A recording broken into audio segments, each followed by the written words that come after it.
Chapter 295. The person she had secretly liked for a long time suddenly gave her an explanation. What a pleasant surprise this was. Han Yunshi was a girl who dared to love and hate. She didn't hide the joy in her heart. She didn't even know how silly and blissful her expression was at this moment.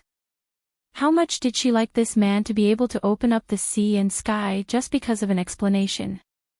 Long Fei had already looked away, but he couldn't help but look at her. When she saw him looking over, Han Yunshi didn't let go again, as if she was deliberately teasing him. Isn't that right? But Long Fei didn't reply even after she asked him twice.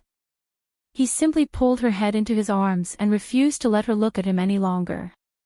After avoiding her gaze, he actually smiled silently. The corners of his mouth curled up slightly, as if he was relieved of a heavy burden. Han Yunshi was tightly pressed in his arms. Unable to struggle, she could only give up in the end. This cold-faced Hades wasn't so easy to tease. Even she, who had been waiting for him, was a little surprised that he would give an explanation. If she didn't stop now, who knew what kind of reaction he would have next? Actually, all she wanted was an explanation. There were many questions that didn't have a clear answer. For example, how did he find her? For example, why didn't he explain before, but now he suddenly did? Was it because she left? For example, did he kidnap Mu Linger to avenge her? But she, who dared to love and hate, was essentially a silly girl. To her, these questions were no longer so important. In this long-awaited embrace and long-awaited breath, she preferred to quietly lean on him. She simply didn't think about anything and just counted his strong heartbeat. Just like that, Long Fei held Han Yunshi as they walked through the silent night. Once his gaze left the woman's body, it returned to its usual cold and solemn self. He walked slowly at first, but then he suddenly made a few sharp turns and flashed to shake off Gu, who had been following them. Since they left the Mu family, Gu had been following them. Han Yunshi didn't know, and he wouldn't tell her. Soon, Long Fei brought Han Yunshi back to the inn. Of course, this inn was not where Han Yunshi and Gu had stayed before. Long Fei didn't know where the little squirrel had run off to, but he definitely wouldn't let Han Yunshi know that he'd followed it to find her. After placing Han Yunshi on the couch, Long Fei asked faintly, "Are you tired?" She finally realized that although his voice was not gentle, it was not as cold as before. Han Yunshi shook her head. She thought that Long Fei would start questioning her. For example, where did she get the guts to run away? For example, the path that Gu had taken her was not tracked down by him. For example, where did she plan to run to? Was she going to hide from him for the rest of her life? Unfortunately, Han Yunshi soon realized that she was imagining things. This guy asked a question that had nothing to do with the current situation. He asked, "What's the deal with that mute granny?" Han Yunshi hesitated for a long time before answering truthfully. Of course, she avoided talking about Gu's investigation of Mu Axayan and the remnants of the poison sect. "Gu brought you there." Long Fei keenly grasped the crux of the matter. "I've always been investigating my mother's origins. I found clues in her belongings, so I asked him to take me there." Han Yunshi lied. She could tell Long Fei everything, but she would never betray her friend's privacy. Long Fei stared at her. Han Yunshi was afraid that he wouldn't believe her, so she quickly took out the word Axayan from her medical pouch. Long Fei finally said, "I also found Medicine City, but I didn't expect it to be the Mu clan." "I also didn't expect." Long Fei paused for a long time before he spoke again. "I also didn't expect you to really be a descendant of the poison sect." Gu didn't know that Han Yunshi wasn't Han Konggen's daughter, so he couldn't confirm whether or not Han Yunshi was a descendant of the poison sect. However, Long Fei knew everything. Mu Axayan was Lady Tianqin. Mu Axayan had an affair with a descendant of the poison sect and was pregnant for more than a month before marrying Hong Kongan.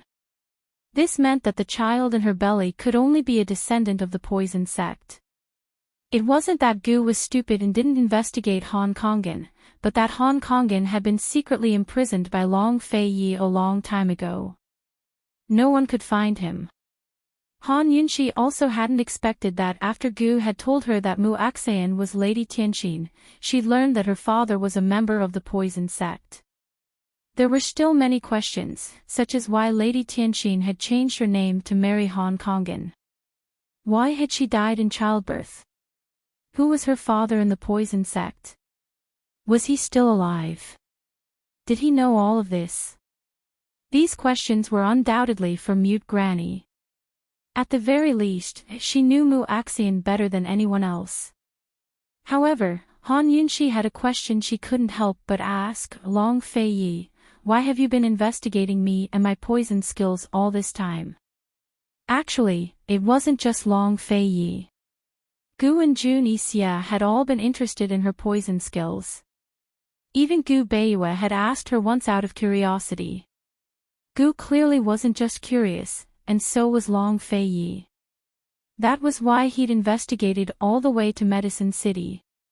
Hey, have you suspected that I'm related to the poison sect in Medical City from the very beginning? Han Yunxi decided to be even more direct.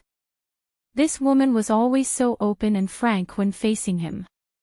She didn't hide anything from him. She was always so direct when it came to the poison sect or the Shadow Clan. Long Fei Yi knew better than anyone that Han Yunxi was a fool who didn't know anything about her own identity. Yes. Long Fei Yi admitted openly this time. This prince hopes that the poison sect can be used by me. He took out the perplexing butterfly illusion and handed it to Han Yunxi. Whoever obtains the perplexing butterfly illusion will obtain the poison sect. Keep this well. At this, Long Fei Yi gave Han Yunxi a deep look. His eyes weren't cold, but they were filled with a frightening warning. If you dare leave it behind again. As he spoke, he suddenly leaned forward with a sinister look on his face. He didn't finish his sentence, but Han Yunxi shivered when his scorching breath brushed against her face. She knew that the consequences would be even more severe than this one. Long Fei Yi, will there ever be a day when I can escape in this lifetime? Long Fei Yi personally stuffed the perplexing butterfly illusion into Han Yunxi's sleeve. He was about to stand up when he suddenly noticed a bulge in Han Yunxi's sleeve. Han Yunxi followed his gaze and was startled. It was too late to hide it. Long Fei Yi's large hand pressed down on the bulge, causing it to tremble violently. Long Fei Yi looked at Han Yunxi questioningly. Han Yunxi really wanted to cry because of Lil Thing's stupidity. Couldn't it be a little more obedient when Long Fei Yi was around? She also looked at Long Fei Yi. Just as she was wondering how to explain herself, Long Fei Yi's large hand suddenly tightened. You'll suffocate it. Han Yunxi panicked. She quickly pulled Long Fei Yi's hand away and fished Lil Thing out of her sleeve. She saw that the little thing was curled up into a ball, trembling in fear. Long Fei Yi had chased it so hard that its heart, liver, spleen, lungs, and kidneys were all damaged. When it saw its master at the Mu estate, it had scurried into her sleeve to hide. But just now, Long Fei Yi's large hand had actually reached in and almost touched it. As soon as Lil Thing curled up, it was immediately exposed. Even its master was afraid of him. What reason did it have to not be afraid of him? Although Lil Thing was held in Han Yunxi's hand, Lil Thing still curled up into a ball, looking like a fur ball. It's my new pet, a squirrel. Han Yunxi said with a smile. Unexpectedly, Long Fei Yi gave her 2 words, poisonous beast. It was not a questioning tone, but a very sure way of telling her that it was a poisonous beast. This little thing fed on medicine, ran so fast, and could swallow and spit out gold cards. How could it be an ordinary small animal? If this thing did not belong to Han Yunxi, he would only think that Lil Thing was an ordinary spiritual beast. However, it belonged to Han Yunxi, and it appeared after Han Yunxi left the medical city. This could not be more obvious. This squirrel was the poisonous beast that disappeared for no reason in the sinkhole. Han Yunxi could detoxify Long Tianma's poison precisely because of it. As expected, nothing could be hidden from his eyes. Han Yunxi was rendered speechless by Long Fei's words. She hastily pulled Lil Thing into her arms and said, "You're not allowed to hurt it. Its blood can't cure all poisons anymore." Lil Thing was full and its fangs were poisoned, but its blood hadn't recovered yet. She didn't know when it would recover either. In any case, according to Gu Beiyue, it couldn't be that fast.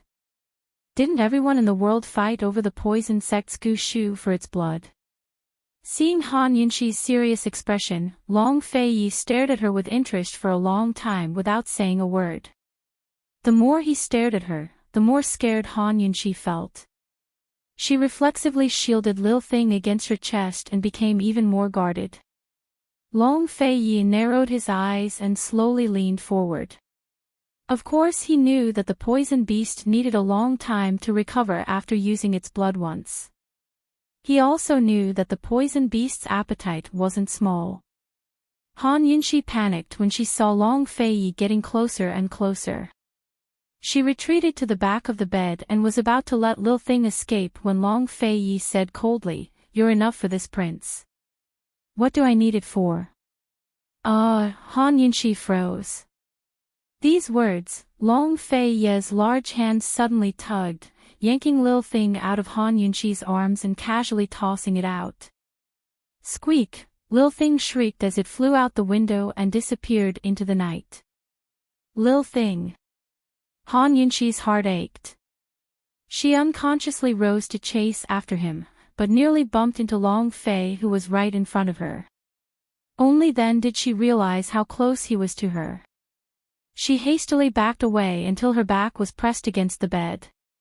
This wasn't the first time he'd gotten so close to her, but it was the first time they'd shared a bed together. Long Feiyi's silent eyes suddenly darkened. Lil Thing had already been tossed out, but he showed no signs of backing away. Gradually, his breathing grew heavier. The strong scent of masculinity mixed with the faint scent of ambergris assaulted her senses. Han Yunxi's heartbeat sped up as she grew restless. In the silence of the room, time seemed to have stopped. Suddenly, there was a knock on the door, followed by Tang Li's voice. "Big bro, are you inside? There's news of Han Yunxi in the City of Daughters." Long Feiyi recovered his senses and said, "Rest well, I'll be right outside. Chu Shifeng, take mute Granny back to Tianning first. We'll leave tomorrow morning." So speaking, he quickly got off the bed and left without looking back. Chapter 296. As soon as he received the news from the City of Daughters, Tang Li had immediately rushed over to Long Feiyi to report the news. Once the bounty had been announced, the amount of news he'd received was even greater than the number of bounties posted. Tang Li had already filtered out most of the false information, otherwise, Long Feiyi would definitely be deceived in his crazed state. Actually, Tang Li had been conflicted for a long time. If Han Yunxi disappeared just like that, it might not be a bad thing for Long Feiyi. He almost wanted to go find Han Yunxi himself, but he didn't know what to do if he did find Han Yunxi. After much consideration, he still reported the news. As soon as he saw Long Feiyi come out, he hurriedly said, "Someone saw Han Yunxi in the City of Daughters. The news can't be wrong." Long Feiyi closed the door, then asked coldly, "City of Daughters?" "Yes, the person who delivered the letter also sent this." Tang Li handed over a jade hairpin. It was the one Han Yunxi often wore.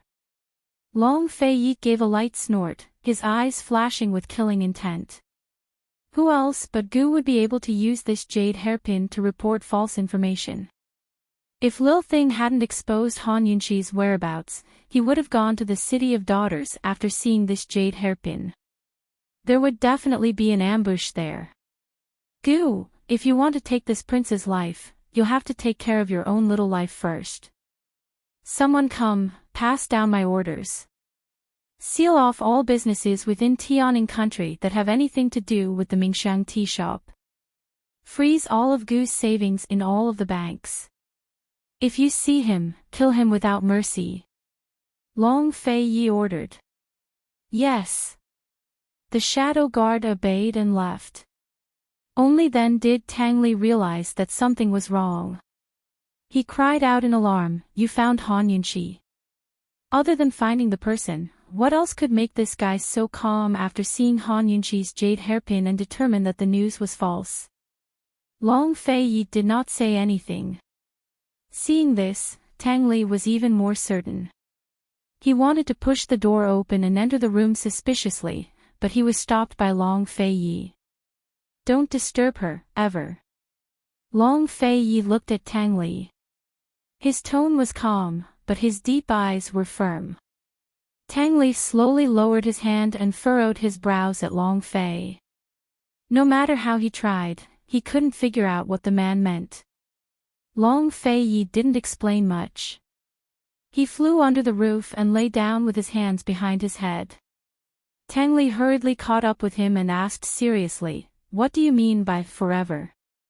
Are you planning to keep this woman by your side forever?" Long Fei Yi didn't answer. He looked at the stars in the sky, his dark eyes even deeper than the night sky. "Brother. There's an 80 to 90% chance that she's the orphan of Western Qin's imperial family." Tang Li reminded him again. Long Fei Yi told Tang Li about the Mu family's Muaxian. In the end, he concluded with certainty, Han Yunqi is a descendant of the poison sect. Her mother is a daughter of the Mu family, and her father is a remnant of the poison sect. She has nothing to do with Western Qin's imperial family. Tang Li was very surprised. He never thought that Han Yunqi would be related to the poison sect. Even if she's a descendant of the poison sect, it doesn't change the fact that she's the orphan of Western Qin's imperial family. The Shadow Clan would never protect the wrong person. Tang Li was also very certain. After a moment of thought, he said seriously, "It's not appropriate to assume that Mu Axian is Lady Tianqin just based on the word Axian. Even if Mu Axian is Lady Tianqin, the rumors of her having an affair with the poison sect are just rumors. They might not be true. The Shadow Clan's protection is something we saw with our own eyes." Seeing Long Fei Yi's indifference, Tang Li added, "Big brother, even if she really is a descendant of the poison sect, I suspect that the poison sect is connected to Western Qin's imperial family. Otherwise, why would that Shadow Clan fellow be so familiar with the poison sect Skypit?" Tang Li's analysis was very logical. How could Long Fei Yi, with his meticulous mind, not understand this logic? Gu and Han Yunqi's secret still needed to be verified by Mute Granny. Perhaps they could get a different truth out of her. However, Long Fei Yi still didn't hesitate. "Cold," he said, "if I say she's not, then she's not. She'll never be." "You." Tang Li was furious. He finally understood that Long Fei Yi wanted to hide Han Yunqi's identity as a member of Western Qin's imperial family forever. Whether she was or wasn't, he planned to suppress this matter forever and keep her by his side. But how could that be possible? Even if he agreed, the entire Tang clan wouldn't, especially Aunt Ru. Even if the Tang clan compromised, what about the Shadow Clan? The Shadow Clan had already come knocking on their door. How could they hide this matter? What did an imperial orphan represent? It represented the noble bloodline of the imperial family, a chance for the empire to rise again.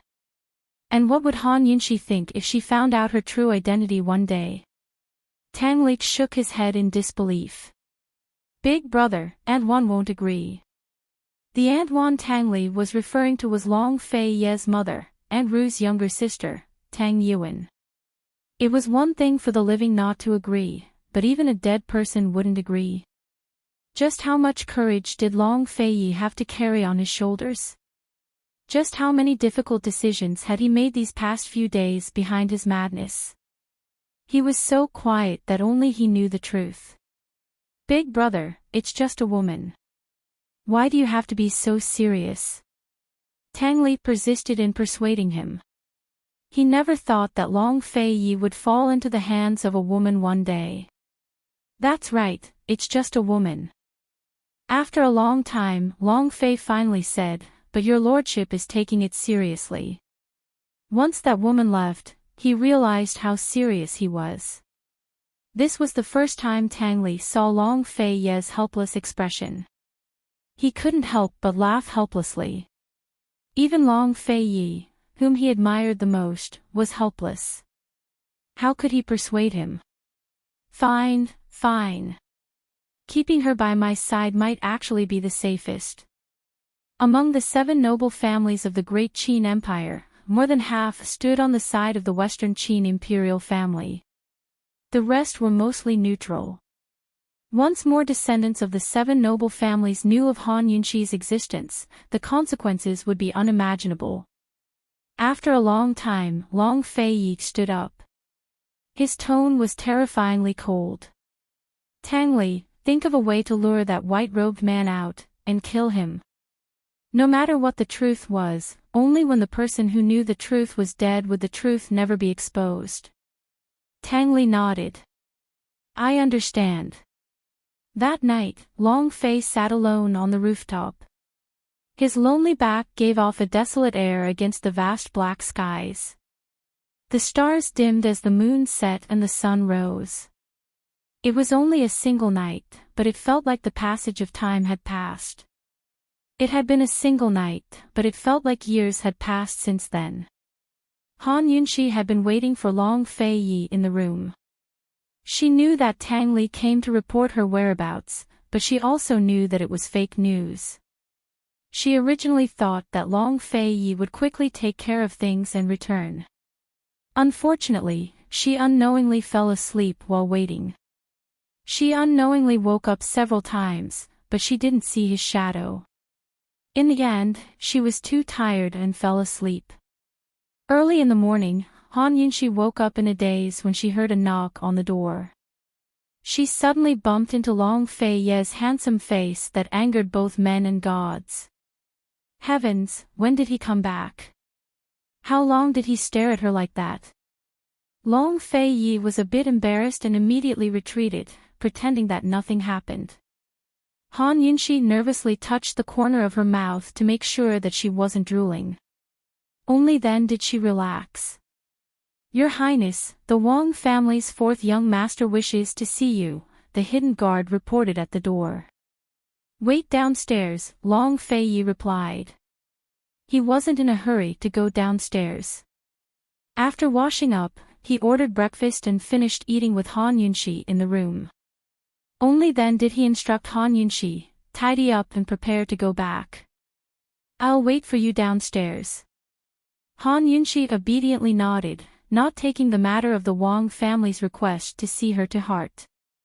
However, when she finished tidying up and walked out of the room, she saw Long Feiyi and a white-clothed young master sitting across from each other in the main hall downstairs. That white-clothed young master looked cultured and refined. His innate scholarly aura made people feel very comfortable. Long Feiyi was on good terms with the Wang family, but he'd only seen Duke Wang. Why had this 4th young master come? Han Yunxi was curious, but didn't care. She was about to go downstairs when the 4th young master rose to his feet and handed a gold card to Long Feiyi. This gold card looks so familiar. Didn't I lose it in Medical City? Why is it in the Wang family's 4th young master's hands? Could it be that he'd picked it up? If he'd picked it up, just spend it. What's the point of bringing it back? Han Yunxi's mouth twitched as she walked down the stairs step by step, her steps exceptionally slow. By now, Long Feiyi had already risen to his feet. Wang Shuqin quickly followed suit. Today, he'd come to return the gold card and tell Chu Qingge that it wasn't a good idea to keep her waiting like an idiot. Long Fei Yi knew the whole story of Lil Feng's sale, so Wang Shuqin didn't say much. Instead, he smiled and said, "Your Highness, Miss Chu is still waiting at the meeting hall. Why don't you go over? Have her wait." Long Fei Yi accepted the gold card and turned to leave, leaving Wang Shuqin standing there in shock. Should she wait, or not? When Long Fei Yi saw Han Yunxi still standing by the stairs, he beckoned her over. Still not coming over. Han Yunxi's heart pounded as she walked over. As expected, Long Fei Yi immediately handed her the gold card and asked, "You don't want it anymore? When did I lose it? I didn't even know." Han Yunxi feigned ignorance. Long Fei Yi's eyes flashed with helplessness. This woman really was stupid. She didn't even know that she was raising a poison beast that could swallow gold cards. Of course, he wouldn't expose her. If she disappeared again in the future, where would he go to find her? Long Fei Yi was expressionless as he stuffed the gold card into Han Yunxi's sleeve. "Keep it well. If you lose it again, you'll have to pay double the price." Unfortunately, the moment he stuffed it in, he touched Lil Feng, who was sleeping in Han Yunxi's sleeve. He grabbed Lil Feng by its tail and dragged it out. Without even looking at it, he threw it out. "Don't let it rub against you in the future." Han Yunxi couldn't care less about Lil Feng. The word pay made her immediately take out the gold card and carefully put it away in her medical pouch. This thing didn't have a price limit. How could she pay? And double the price? Long Fei Yi was so ruthless. Seeing Han Yunxi put it away, Long Fei Yi's eyes flashed with satisfaction. Only then did he lead her out the door. Wang Shuqin watched this scene from afar and felt that it was inconceivable. He didn't think that His Highness Duke of Qin had already found Qin Wangfei. He really wanted to meet Qin Wangfei and see what kind of woman she was to make the Duke of Qin go crazy and post bounties all over the world. Of course, he quickly recovered his senses. He should think about how to deal with Chu Qingge when he returned. Chapter 297. Long Fei Yi brought Han Yunxi back to Tianning without any ostentatious entourage or any servants. It was just the two of them riding on the same horse. The autumn winds rose as the weather grew colder. Long Fei Yi draped his cloak over Han Yunxi's shoulders before taking her into his arms.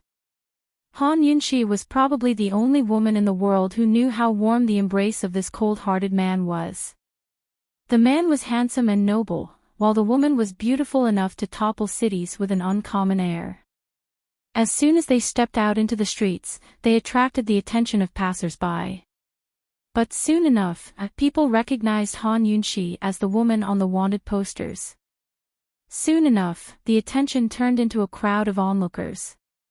More and more people were attracted until all of Medicine City turned out.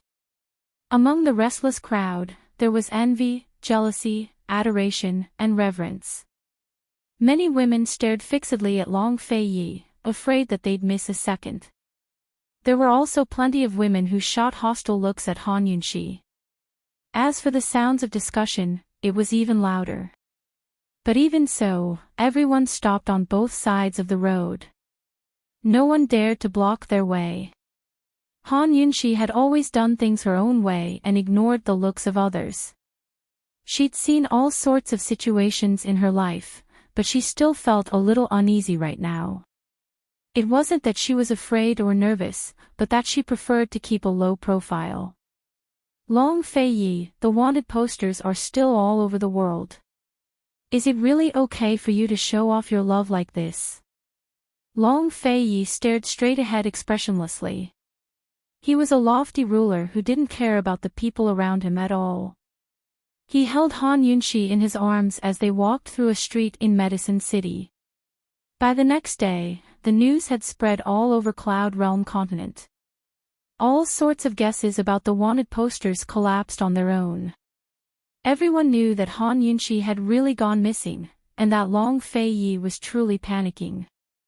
Moreover, news of Han Yunxi fighting Third Elder to a draw at the medical academy had spread as well. Han Yunxi's fame rose to a new height as she became the focus of all of Cloud Realm continent. All sorts of powers wanted to catch a glimpse of her true face and her poison skills. By now, Chu Qingge had heard the news for 3 days. Afraid that she'd missed the Long Fei Yi, she stubbornly waited for him at the club for 3 days and 3 nights. On the 4th day, Wang Shuqian couldn't stand it any longer and told her that His Highness Duke of Qin had already left Medicine City. Chu Qingge immediately lost her temper. "Why didn't you say so earlier?" Wang Shuqian said innocently, "Miss Chu, I was merely passing on His Highness Duke of Qin's words." His Highness Duke of Qin had said, "Let her wait." For a moment, Chu Qingge couldn't retort. She was both embarrassed and angry, so she didn't even bother to seek compensation from the Medical Materials Association. Biting her lip, she rushed out. Compared to others, one would die, and goods would be thrown aside. The man had ridden on the same horse as him and made a name for himself, but she'd foolishly waited here for 3 whole days. Anger, sadness, and unwillingness filled her heart. Chu Qingge hated Han Yunxi to the core, but she also wanted to know what she'd done to attract Long Fei Yi's attention. She left Medicine City that very day and prepared to head for Tianing country, but ran into Chu Tianin at the city gates. "Big bro, why can't I touch Han Yunxi? Tell me the truth, or else." Before she could finish, Chu Tianin cut her off. "If you suspect me, you can ask father yourself." Chu Qingge was already in a gloomy mood, but his scolding only made her even more displeased. She turned to leave. "Hold it, where are you going?" Chu Tianin pressed. "Tianing." Chu Qingge didn't mind telling him. But Chu Tianin only said, "Tianing's Empress Dowager's birthday is just around the corner. Crown Prince Yi has been ordered to give his congratulations. You should come with us as well." Only then did Chu Qingge remember someone. How's Princess Duan? Han Yunxi had exposed Duan Muyao's collusion with the Duke of Kong in front of everyone, then confirmed by Long Fei Yi. Before Duan Muyao could return to Western Zhou, Emperor Chongrui had ordered her banished to the Cold Palace. He even wrote a personal letter to Emperor Tianhui to explain the situation. Last time, Western Zhou had made things difficult for Tianing because Duan Muyao's marriage alliance had been rejected. Who knew how Emperor Tianhui would deal with the situation now? Most likely, Crown Prince Yi hadn't come just for the sake of congratulating the Empress Dowager. "I heard she's afraid to go back." "She's probably gone to Celestial Mountain," Chu Tianin said, before adding, "I'm not sure. You should keep your distance from her."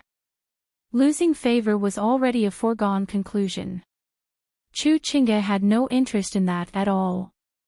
The only person she was interested in right now was Han Yunxi. She was definitely going to Tianing. "Han Yunxi, I won't let you off so easily unless I have a good reason." Because Long Tianma's old illness had relapsed, Han Yunxi and Long Fei Yi had left Tianing's capital city for a few months now. Still, they walked slowly with a tacit understanding, in no hurry to go back. This wasn't their first time traveling together, but it was the most relaxing time they'd ever had. Long Fei Yi was the same as ever, his expression indifferent and taciturn. Han Yunxi was the same as ever, a little nervous in front of him. Occasionally, she'd be lost in her thoughts when she looked at him, but she was more used to his large arms now and then. A few times, she even fell asleep in his arms. Lil Thing was the most pitiful of them all. Every time Long Fei Yi tossed it far away, it had no choice but to chase after the horse with all its might. Only after a while could it hop onto the horse's back. Later on, it learned to be obedient and didn't dare to approach them. All it could do was lie on the horse's butt. It was so melancholy. In the past, it liked to snuggle into its master's sleeves to sleep after eating its fill. But now Long Fei Ye's large hands were either hugging it by the waist or hugging it by the arm. It couldn't sleep well at all. It silently jabbed its fingers in resentment, unaware that this was all its own doing. Still, it was quite ambitious. It silently bared its front teeth and thought, "Your Highness Duke of Qin, you better not come begging me one day. Long Fei Yi, do you think my father is both a remnant of the poison sect and a descendant of Western Qin's imperial clan?" Han Yunxi had been mulling over this the entire way. She'd asked Long Fei Yi about it once in the poison grounds, but Long Fei Yi had dismissed her with a, "I don't think so." Actually, whether it was in the past or now, she'd never planned to hide her identity from Long Fei Yi. She'd naturally suspected Mu Axian of being a descendant of Western Qin's imperial clan, but the possibility wasn't high. Instead, it was more likely that her unknown father was a member of Western Qin's imperial clan. A complicated look flitted through Long Fei Ye's eyes. Western Qin's imperial clan has already been exterminated. The last male infant was shot to death by the Nether clan. The history books don't record it in detail, but quite a few of the 7 noble families saw it. His meaning was clear: Western Qin's imperial clan didn't have an orphan. But Han Yunxi still didn't understand. "That white-robed man, he's here for the poison beast," Long Fei Yi said with certainty. However, Han Yunxi didn't believe him. Maybe he's not. If the white-robed man hadn't saved her from Dreamy, maybe she would have thought that the white-robed man was here for the poison beast and just wanted to kidnap her to help steal it. However, the white-robed man risked his life to save her, so she couldn't help but doubt him. She'd asked the white-robed man, but he'd said that he'd answer her the next time they met. Han Yunxi hesitated for a moment, then told him about how the white-robed man risked his life to save her. However, she avoided the part where she was bullied by Dreamy. It was all in the past, and she wasn't used to complaining about her pain to others, especially to a man. Dreamy, Long Fei Yi muttered to himself. If Han Yunxi hadn't told him about it, he would have been careless. He'd thought that Dreamy would also think that the white-robed man was here for the poison beast and wouldn't be too suspicious of Han Yunxi's identity. But now, it seemed that there was one more person in the world who knew this secret. Mu Axian's identity can't be wrong. The Shadow Clan won't recognize the wrong master, Han Yunxi said confidently. Whether Mu Axian was Lady Tianqin or how she'd gotten involved with the remnants of the poison sect, these questions would have to wait until Mute Granny was cured. However, she was certain that she was the Shadow Clan's protector. Long Fei Ye's lips curved into a cold self-mocking smile when he heard Han Yunxi say the same words that Tang Li had said. He didn't explain himself, but asked instead, "If he was sure of your identity, why didn't he tell you the truth?" Long Fei Yi had been mulling over this question the entire time, but now he was only asking Han Yunxi the same question. He didn't want to think too much about it. In his heart, there was only one answer: Han Yunxi wasn't and would never be the orphan of Western Qin's imperial clan. "He said he'd tell me the next time we met," Han Yunxi muttered to herself. A complicated look flickered past Long Fei Ye's eyes before he dropped the topic. A few days later, they returned to Tianning's capital city. They'd just reached the Duke of Qin's estate when Chu Shifeng arrived. His entire body was covered in blood and wounds. Han Yunxi grew alarmed. Where's Mute Granny?" Chu Shifeng's brows furrowed into creases as he broke out in sweat. "Your Highness, esteemed Wang Fei, this subordinate ran into an assassin group on the road and fought for an entire day and night. There were too few of us, so this subordinate really, where's Mute Granny?" Han Yunxi grew uneasy. Chu Shifeng lowered his head, his voice heavy. "Mute Granny has a stubborn personality. She'd rather jump off a cliff than submit. This subordinate's already sent people to search for her, but Han Yunqi's face turned white. She never expected something like this to happen. On the way back, she'd already given the prescription to Long Fei so Long Fei could find the ingredients. "Which cliff is it?" she asked anxiously. "It's on the western outskirts, behind the Dragon King Temple," Chu Shifeng replied hastily. Without another word, Han Yunqi prepared to rush out. Mute Granny represented the truth.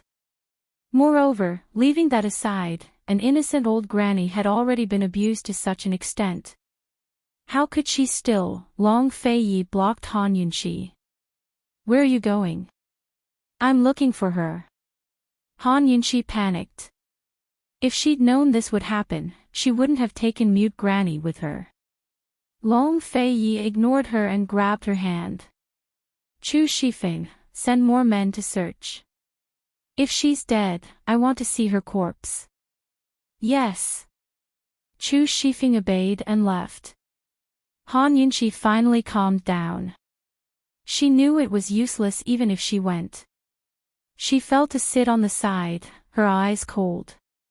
Is it the Mu clan? Who else would want to silence Mute Granny besides the Mu clan? "Let's find her first before we discuss further," Long Fei said mildly. Han Yunqi sat for a while before rising to her feet. "Where's Mu Ling er? I want to see her." Chapter 298. Mu Ling had been imprisoned by Long Fei in a small dark room in the Yu prison. The so-called small dark room was a completely enclosed dark room. There was no sunlight or light, and there was only a square entrance for food delivery. Being locked up in a small dark room for a day was a very scary thing, and Mu Ling had been locked up for a month. Long Fei was a cruel person. Not only did he lock Mu Ling up here, but he also asked the person who delivered the food not to talk to her. This was the most terrifying torture for a lively little girl. A month of complete isolation in a small dark room was enough to suffocate someone to the brink of collapse. So far, Mu Ling had screamed crazily a few times, but unfortunately, no one paid attention to her every time. In this month, the only thing Mu Ling did was listen to the sound of footsteps. At this time, the sound of footsteps could be heard before it was mealtime. She rushed to the window in surprise. "Who is it? Who's here?" As soon as she said that, the sound of footsteps stopped. Mu Ling panicked and shouted, "Who's there? Come out. Say something. Are you mute? What do you want? Say something. Long Fei, if you want to kill me or torture me, just do it. I, Mu Ling, am not afraid. I was the one who pushed Han Yunqi out. So what? If you have the ability, don't lock me up. Kill me." Soon, the sound of footsteps could be heard again. This time, Mu Ling did not make a sound. She leaned against the window and listened quietly. She was very nervous, afraid that the footsteps would disappear if she was not careful. She had been locked up for a month and could not see anything. The only thing she could hear was the sound of footsteps. She was about to go crazy. Prisoners on death row also had to die, right?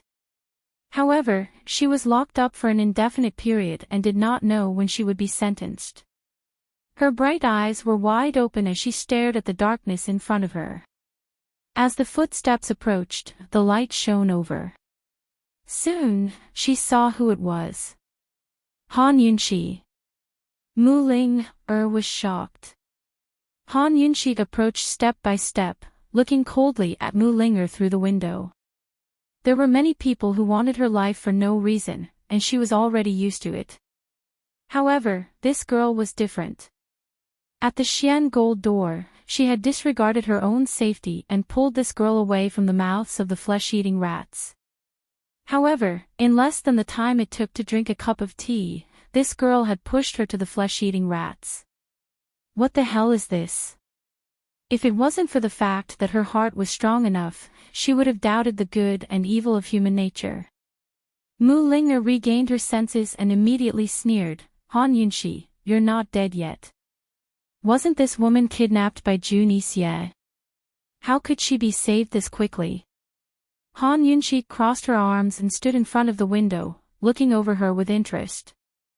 This girl was about to die, yet she still dared to provoke her. She really was bold. She never thought that Mu Ling'er would say, "What are you looking at? If you have the skills, then kill me. If you don't have the skills, then scram." Han Yunshi took in a cold breath. This girl was not a normal kind of unreasonable. I saved you and you repaid my kindness with enmity. Han Yunshi angrily rebuked. I didn't ask you to save me. I don't want it, I don't need your fake kindness. Mu Ling'er immediately retorted. Han Yunshi narrowed her eyes and suddenly said in a stern voice, Someone come, prepare the punishment. Mu Ling'er gritted her teeth and did not say anything. She turned her head to the side and did not look at Han Yunshi. Soon enough, an attendant arrived. Esteemed Wang Fei, what kind of punishment do you want? Han Yunshi smiled coldly. Since she doesn't want me to save her, then give her the rat torture. Let her have a taste of what it's like to be bitten by rats. Hearing this, Mu Ling'er secretly shivered. The so-called rat torture was to lock the rats in a cage and place one side of the cage against a person's stomach. Then the cage would be heated up to make the rats irritable. In order to survive and leave the cage, rats would dig holes in people's stomachs and gnaw on their internal organs to escape. This was one of the 10 cruelest forms of torture in Cloud Realm continent. Naturally, Mu Ling'er knew of it. She clenched her fists tightly. Although she was afraid, she refused to bow her head, her expression proud. Soon enough, the rat torture tools were brought over. The large rats in the cage began to squeak because they were hungry. Mu Ling'er furrowed her brows slightly. Hearing the squeaks was like the claws of a rat scratching at her heart. She was scared. Mu Ling'er, do you want me to save you or not? Han Yunshi was very willing to give her a chance before the punishment began. Finally, Mu Ling'er looked over. She glanced at the rat torture tools before resting her gaze on Han Yunshi's cold face. Leaving aside Han Yunshi, even the surrounding attendants thought that the girl was going to admit her mistake. But instead, she replied word by word, don't care.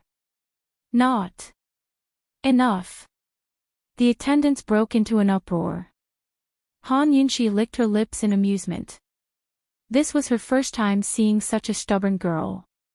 She could compete with her, so she refused to believe that she couldn't subdue her. Without hesitation, she ordered, Someone come, start the punishment. Yes. The attendants retreated to one side while 2 black-robed guards opened the door.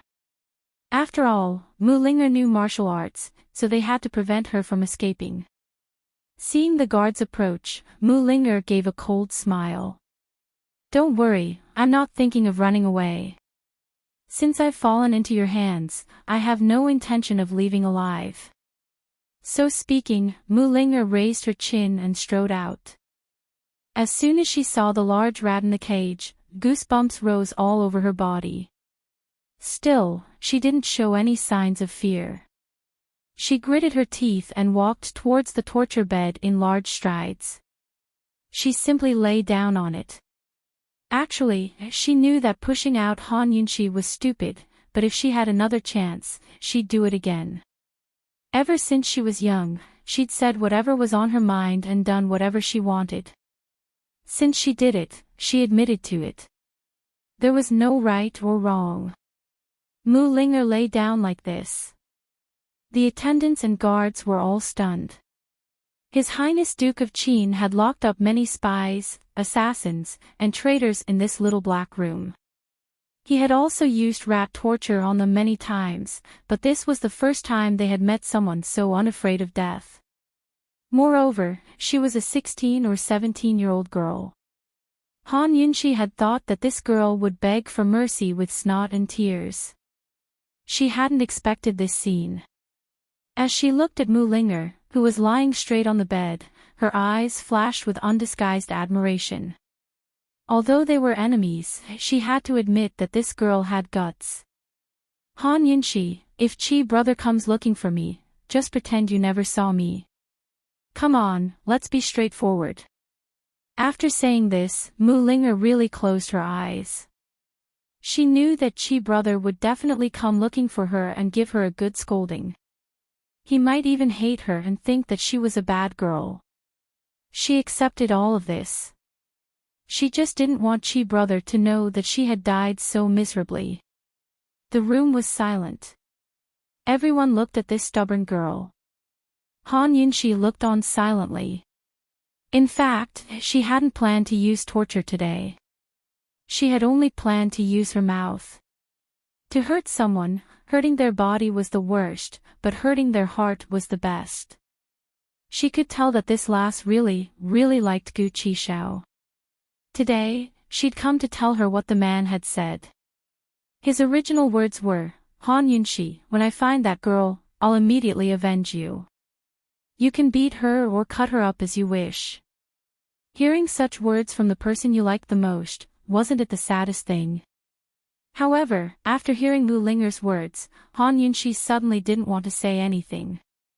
Only those who had loved before would know that there was nothing more serious than a broken heart. She walked over and said indifferently, "Stupid girl, why do you hate me? Do you hate me so much that you want to kill me?" Mu Linger suddenly opened her eyes. She was very surprised that Han Yunshi would walk over. In the face of the impending punishment, she had been trying hard to tell herself that she wasn't afraid and that she could do it. Han Yunshi deliberately bent down and narrowed her eyes to look at her with a dangerous expression. She said fiercely, "Tell me, why do you hate me? I don't have a grudge against you." Mu Linger clenched her teeth and looked at her without saying a word. "Because of Gu?" Han Yunshi asked again. She could naturally tell that Mu Linger was jealous. However, jealousy shouldn't kill her, right? Because you hurt Chi brother's heart. Mu Linger suddenly shouted. Han Yunshi, you hurt Chi brother because of you. He likes you so much. Your sin is unforgivable. How did I hurt his heart? He likes me. Ha. He. Han Yunshi felt helpless. Could Gu's love be called like? That was a joke. To put it more seriously, it was taking liberties with a married woman. Before Han Yunshi could finish, Mu Linger angrily interrupted her. When you were with Long Fei Yi, you didn't see the disappointment in his eyes. Did you notice him? Han Yunshi didn't want to continue the topic and said impatiently, "You're just jealous, aren't you? You're so young and you can even kill someone because of jealousy. How did your parents teach you? She could even kill someone because of jealousy. Was she that bad?" Mu Linger panicked. "It's not like that. I didn't do it on purpose. I was too angry at that time." Only after saying that did the stubborn girl realize that she had made a mistake. She was vexed and decided to shut up. Han Yunshi rose to her feet and crossed her arms, looking down disdainfully at Mu Linger. Suddenly, she burst into laughter. This girl was really cute. Compared to people like Duan Muyao, she was much simpler and purer. She wasn't pretentious or scheming. She was clearly a pure and kind girl. Why did she make herself sound so bad? Seeing Han Yunshi laughing, Mu Linger became even more anxious. "Han Yunshi, if you don't like Chi brother, then don't provoke him. Chi brother doesn't have it easy. I don't want to see him get hurt." "Why doesn't he have it easy?" Han Yunshi was very interested to know. This time, Mu Ling'er was serious. He's been an orphan since he was young. He had to rely on others to grow up. He had no one to rely on and was always bullied. It wasn't easy for him to get to where he is now. I won't allow anyone to hurt him. Han Yunxi's mouth twitched. She couldn't bear to listen anymore. She interrupted Mu Ling'er and said, "Let's not talk about him. Let's talk about Mute Granny." Han Yunxi knew that she couldn't really bring herself to torture Mute Granny. So be it. This girl had admitted her mistake. The second thing she wanted to talk about today was Mute Granny. When Mu Ling'er heard the words, Mute Granny, she immediately sat up. How do you know about Mute Granny? What happened? Chapter 299.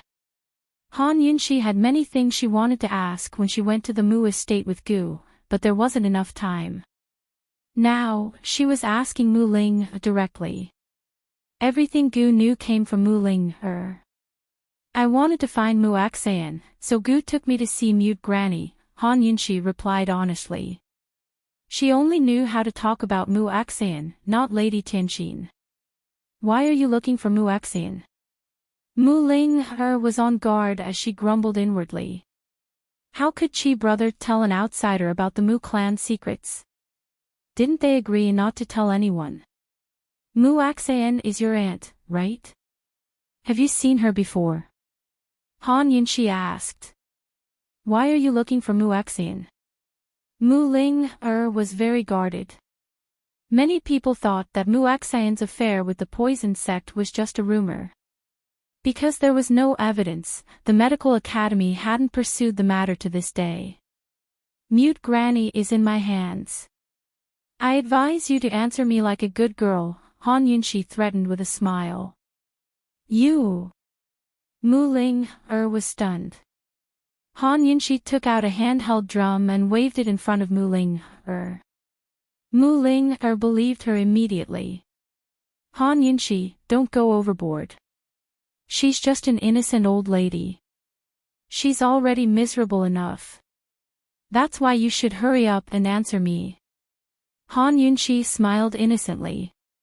This handheld drum had been with Mu Ling'er's belongings back then. Otherwise, she wouldn't have been able to trick Mu Ling'er. Mu Axayan is my third aunt. I've never seen her before. She left the Mu clan before I was born. She's very talented in medicine. Back then, the medical academy gave the Mu clan a spot to study medicine under the vice head, so she went with my fourth aunt. Everyone thought that she'd stay in Medical City, but she went missing while my fourth aunt stayed behind. There's been no news of her ever since. Mu Ling'er was very tactful and said a lot of things in one breath. Your fourth aunt is Lady Lianqin? Han Yunxi asked anxiously. Mu Ling'er nodded. That's right. I heard that her talent is not even half of third aunt's. It was clear that Mu Ling'er disdained Madame Lianqin. What's with her having an affair with the remnants of the poison sect? Back in Medical City, people saw her enter the poison sect's forbidden grounds multiple times. Once, she was seen meeting a man in secret near the sky pit. I don't know if it's true or not. Mu Ling'er answered honestly. Who is Mute Granny? Han Yunxi asked again. I don't know. Maybe she's my aunt's servant. When I found her, she was already deaf and mute. Mu Ling'er didn't forget to warn Han Yunxi, if you dare to raise a hand against an old woman, I'll look down on you. Han Yunxi would never raise a hand against Mute Granny. She said mildly. Chu Shifeng ran into a group of assassins on his way to Tianing. Mute Granny fell off a cliff and they haven't found her yet. What? Ling'er was alarmed. It better not be someone from your Mu clan, or else this matter won't be over. Han Yunxi's tone had turned cold. She was about to leave and Mu Ling'er called her back. Impossible. Han Yunxi, the Mu clan definitely didn't do this. My father would never hire an assassin group. Even if he wanted to kidnap her, he wouldn't be so ruthless as to force Mute Granny to jump off a cliff. He must have a motive for keeping Mute Granny in the rear courtyard all this time. He doesn't want Mute Granny to die. Mu Ling'er was certain. Han Yunshi halted her steps. Mu Ling'er's words made sense. She'd panicked when she heard the news and hadn't thought it through. Now that she thought about it carefully, it was impossible for Mu Yingdong to kidnap Mute Granny. How could Mu Yingdong know which path Chu Shifeng had taken with Mute Granny? After all, Chu Shifeng had taken Mute Granny out of Medicine City that very night. But if it wasn't Mu Yingdong, who else could it be? Who else would know about Mute Granny's existence? Han Yunshi suddenly thought of Gu, but even she found it absurd. It couldn't be him. Who knows where that guy is right now? He should be fine after being kicked by Long Fei Yi, right? Han Yunshi didn't want to dwell on the subject, so she simply said, "Take her to the east side of the prison. Find a clean one." But the guard only murmured, "Esteemed Wang Fei, His Highness said that this girl can only be locked up in a small, dark room." Long Fei was taking revenge for her sake. Han Yunshi's heart grew warm. She lowered her voice so that Mu Ling'er wouldn't hear. "Take her to the east side of the prison. Don't neglect her 3 meals. If His Highness asks, I'll take responsibility." Since esteemed Wang Fei had said so, the guard naturally did as he was told. By the time Han Yunshi left, Mu Ling'er was still trying to clear Mu Yingdong's name. She was even clamoring for revenge for Mute Granny. Besides locking her up, Han Yunshi had no idea what to do with the girl for now. As she walked, she pondered over Mute Granny's fate. She hadn't reached the main hall when Long Fei Yi arrived with a letter. Han Yunshi opened it and saw that it was a letter from Mu Yingdong himself. He said that he'd come to Tianning's capital on the first day of the month and offer a rare treasure in exchange for Mu Ling'er. He hoped that Long Fei Yi would give him a chance. After some hesitation, Han Yunshi said, "Tell him to bring 2 things and trade Mute Granny back, too."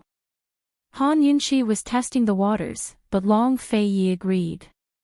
5 days later, on the first day of the 9th month, there were still 5 days left until Tianning's Empress Dowager's birthday.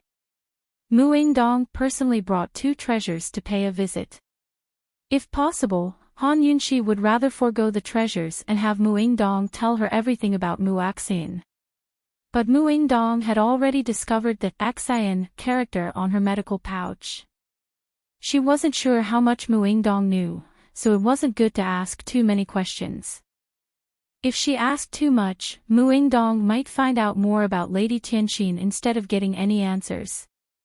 Moreover, even if she didn't care so much and asked directly, Mu Yingdong might not answer and tell the truth. In the main hall of the Duke of Qin's estate, Long Fei Yi and Han Yunshi sat in the main seats. Long Fei Yi rested his hands on the armrests and crossed his legs. His eyes were cold and disdainful, like a monarch who ruled over the world. Han Yunshi, on the other hand, was lazily leaning against the armrest. She had the air of a favored concubine, her every movement exuding a noble air. This husband and wife pair were a perfect match in terms of looks and aura. Mu Yingdong sat in the guest seat with a belly full of anger. He was the dignified head of the Mu clan, the most powerful of the 3 great clans in Medicine City. It was very likely that he would be the future master of Medicine City. Even if the various powers in the world didn't curry favor with him, they would still take the initiative to befriend him and be polite. This was the first time he'd met someone as arrogant as Long Fei Yi and Han Yunshi. But despite his anger, he still restrained his temper and politely said, "Your Highness Duke of Qin, according to your instructions, this one has brought 2 treasures. Please take a look." Several servants hurriedly brought out the 2 treasures for display. The first was a circular fan with a medicinal flower embroidered on it. Han Yunxi didn't know much about fans, but she could tell at a glance that the medicinal flower embroidered on it was an extremely precious incense herb. It was said that only one stalk would appear every 300 years. It was the world's most effective sleeping pill. Just a whiff of its fragrance would cause one to fall asleep immediately. Moreover, it guaranteed a good night's sleep until dawn. Han Yunxi casually picked it up and examined it. When she flipped it to the back, she was shocked. There was actually another painting embroidered on the back of such a fine piece of silk. It was clear that the craftsmanship was superb. Disregarding everything else, just this double-sided painting alone was priceless. The flower embroidered on the back was also an extremely precious medicinal herb, purple lily. Like the incense herb, it was a type of scented medicinal herb, but its effects were the opposite. The scent of purple lily was very special. One whiff would wake one up from a dream, the second whiff would be refreshing, and the third whiff would be 100 times more energetic. As expected of an aristocratic family of medicinal ingredients. The treasures they brought out were all related to famous medicinal herbs. Han Yunxi was about to put it down when Mu Yingdong said, "Esteemed Wang Fei, since you brought the fan, why not give it a try?" Han Yunxi suspiciously took the fan and gently fanned it. Who knew that a miracle would happen? She actually smelled the faint scent of incense. She hurriedly stopped, afraid that she would fall asleep if she continued fanning. This was too inconceivable. Could it be that the medicinal herb on the painting was real? Han Yunxi switched to the other side and gently fanned it. She immediately smelled the scent of purple lily. She fanned it 3 times and immediately felt refreshed. Han Yunxi didn't want Mu Yingdong to see her fondness for such a treasure, but she couldn't help but exclaim in surprise, "Incense herb, purple lily. They really are good things." He, esteemed Wang Fei is truly knowledgeable. It really is these 2 medicinal herbs. This fan is indeed the legendary medicinal fan. Mu Yingdong was still very proud. In order to get his daughter back, he was going all out. Han Yunxi handed the item to Long Fei Yi. Long Fei Yi played with it in his hand without any reaction. To be more precise, he only glanced at it before playing with it in his hand. Mu Yingdong saw this and his old face sank. "What's the second item?" Han Yunxi asked. Mu Yingdong personally took out a pass. "Your Highness Duke of Qin, esteemed Wang Fei, this is the pass from my Mu clan's medicinal storehouse. You can take away a rare medicinal ingredient at any time." Seeing the golden pass and Mu Yingdong's sincere expression, Han Yunxi understood what was going on. It wasn't Mu Yingdong's assassins who kidnapped Chu Shifeng and forced Mute Granny off the cliff. Mu Yingdong knew nothing about Mute Granny's fall. If it wasn't Mu Yingdong, then who could it be? Han Yunxi sat back down with a heavy expression. Seeing this, Mu Yingdong had no idea what she meant. "Esteemed Wang Fei, can't you let old man Si Ling her first?" If it was any other child, Mu Yingdong wouldn't come in person, but Mu Ling was different. He would never allow anything to happen to Mu Ling. Before Han Yunxi could answer, Long Fei Yi spoke up. "Cold," he said, "your lordship isn't interested in either of the Mu clan's treasures. Please go back." Long Fei Yi. Mu Yingdong raged.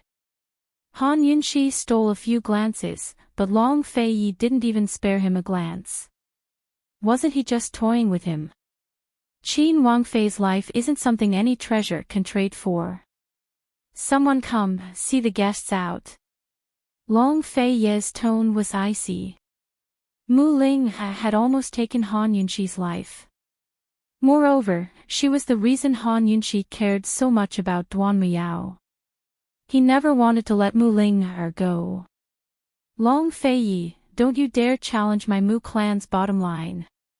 Mu Yingdong raged. He couldn't take it anymore. Long Fei Yi rose to his feet, his towering figure pressuring everyone. He was about to speak when Han Yunshi beat him to it.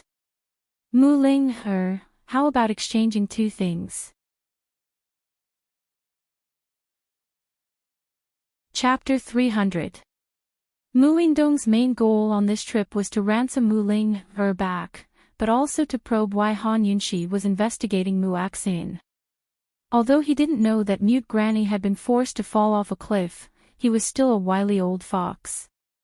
He could tell that Han Yunshi wasn't sincere about letting Mute Granny go. He'd been waiting for Han Yunshi to bring up Mute Granny, but she didn't say a word. Instead, she wanted 2 items in exchange for 1 person. Since Han Yunshi wasn't going to bring it up, he had to take the initiative to sound her out. Qin Wangfei, we agreed on exchanging 1 person for each item. One must be trustworthy. Han Yunshi wanted both treasures, so she must have taken a liking to them. No matter whether the Long Fei Yi liked them or not, Mu Yingdong dared to keep Han Yunshi in suspense as long as she liked them. Leaving aside the Mu clan's medicinal herb storehouse permit, even the medicine fan was something that everyone in the world could only dream of. Tianning's Empress Dowager had suffered from insomnia ever since she was young. 20 years ago, the head of Tianning's Imperial Physician Courtyard, Gu Beiyue's grandfather, had written a prescription for the medicine fan. Tianning's Imperial Court had offered an astronomical reward of 100,000 taels, but no one had been able to find it. If not for Mu Ling, Mu Yingdong wouldn't have been willing to part with such a treasure. When Han Yunshi didn't say anything, Mu Yingdong hastened to add, "Esteemed Wang Fei, the Mu clan's medicinal herb storehouse permit will be exchanged for Ling, and the medicine fan for Mute Granny." Han Yunshi smiled. Mu clan head, His Highness Duke of Qin only agreed to let you take a look at the 2 treasures. He didn't say anything about exchanging people. If you want to take Mu Ling, back, then leave both items behind. Otherwise, take your treasures back with you. Mu Yingdong didn't expect Han Yunshi's attitude to change so quickly. He couldn't help but ask, then what about Mute Granny? Hearing this, Han Yunshi was even more certain that Mu Yingdong wasn't the one who'd hired the assassins. Mute Granny is a priceless treasure. It seems that Mu clan's head has no sincerity in the exchange. Then please go back. Han Yunshi said coldly. He was obviously in a hurry, but he was called insincere. Mu Yingdong was so angry that he almost vomited blood. If he knew this would happen, he wouldn't have brought these 2 things. Now, he could only rejoice that his mother-in-law was deaf, mute, and illiterate, so she couldn't say anything. All right, I'll trade for Ling, Where's Ling, Mu Yingdong was finally satisfied. At this time, Han Yunshi looked at Long Fei Yi. Actually, it was up to this guy to decide whether to let her go or not. Long Fei Yi thought that Han Yunshi was playing with Mu Yingdong. He didn't expect that she would really let him go. He asked calmly, "Have you thought it through?" Han Yunshi immediately nodded. Although she'd brought Mu Ling here to sound out Mute Granny, she wanted to let her go as well. She always felt that Mu Ling, straightforward personality meant that she couldn't be a bad person. She'd probably pushed her out of impulse. Moreover, Mu Ling had suffered enough after being locked up for a month. There was no point in keeping her alive.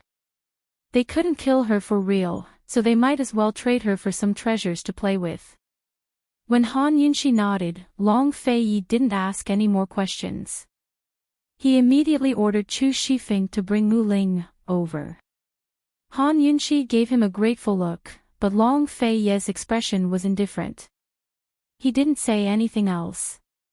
Mu Yingdong watched the scene with bewilderment in his heart. This husband and wife pair wasn't distant, but they weren't close either. They looked like they were together in spirit, but something seemed to be missing. Rather than saying that they were a married couple who'd been married for a year, it was more like they'd just confirmed their relationship.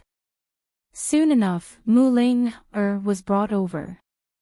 After a month of living in the dark room, she'd lost a lot of weight and looked even more haggard in broad daylight. Han Yunxi assumed that she'd burst into tears at the sight of Muing Dong, because this girl had cried a lot when she was with Gu. She was a classic crybaby. Unexpectedly, she didn't cry or act coquettishly. Instead, she walked to Muing Dong's side with her head held high and her chest puffed out. Cold, she didn't seem like a hostage at all. Muing Dong grew anxious and examined her from head to toe to make sure she was only thin and unhurt. Finally, he relaxed. Girl, didn't you go to Medical City? How did you disappear? His Highness Duke of Qin said you murdered Qin Wangfei. Is that true? Now that he'd redeemed her, Muing Dong didn't want to let the matter rest. At the very least, he wanted an explanation. This was definitely a good opportunity to refute the accusation. Who knew that Mu Ling would say, I got lost and ran into robbers. It was Qin Wangfei who saved me. I repaid kindness with enmity and pushed her to the robbers. As soon as she said this, Muing Dong almost slapped her. No matter how much he loved this daughter of his, he couldn't help but be angry. She said this in front of Long Fei Yi and Han Yunxi, and even said it so confidently. Wasn't she ashamed? Long Fei Yi and Han Yunxi were also very surprised. This little girl not only concealed the matter of Tianqing, but also admitted that she repaid kindness with enmity. Aside from her bad attitude, she still knew her limits. Muing Dong had a suspicious expression and lectured her on the spot. Why would you repay kindness with enmity for no reason? What did father teach you? I don't like looking at her. Mu Ling glanced at Han Yunxi and proudly turned to leave, not waiting for Muing Dong. The upbringing, cultivation, and etiquette of a noble young miss of a large family had all been thrown to the ground by Mu Ling. Muing Dong himself couldn't stand it anymore. He looked at Long Fei Ye's face of disgust and then saw Han Yunxi's expression of wanting to laugh. He was so embarrassed that he didn't know what to say. He could only bid farewell and chase after her. After he left, Han Yunxi couldn't help but laugh. She was the one who was disliked, but she was still very happy. Mu Ling, this girl, is also quite cute. Cute? Long Fei had never heard of such a word in his dictionary. He glanced coldly at Han Yunxi and exposed her in one sentence. Stay away from Gu Qishao. If your lordship sees you hanging out with him again, your lordship will break his legs. These words should be used as a warning to Gu. Broken legs and whatnot had nothing to do with her. Han Yunxi accepted the two treasures and was about to leave when Long Fei Yi called her back. Han Yunxi. What is it? She looked back. Long Fei Yi hesitated for a long time before he said, if you're free in the afternoon, move back to the hibiscus courtyard. Although his tone was mild, it was still commanding and filled with a domineering air. Grand Concubine Yi worshipped Buddha wholeheartedly. After Han Yunxi took control of the Duke of Qin's estate, she moved out of the leisurely cloud pavilion in the hibiscus courtyard. She'd even quarreled with him for the sake of moving out and moved in and out multiple times. Why do you want to move back? Han Yunxi asked carefully and slowly. She'd asked the same question before. But Long Fei Yi only pretended not to hear and left without looking back, leaving behind a cold, proud, and lonely back. Han Yunxi stared and stared before she began to giggle foolishly. Fine, she'll move. They moved as soon as they said they would, but a problem soon arose.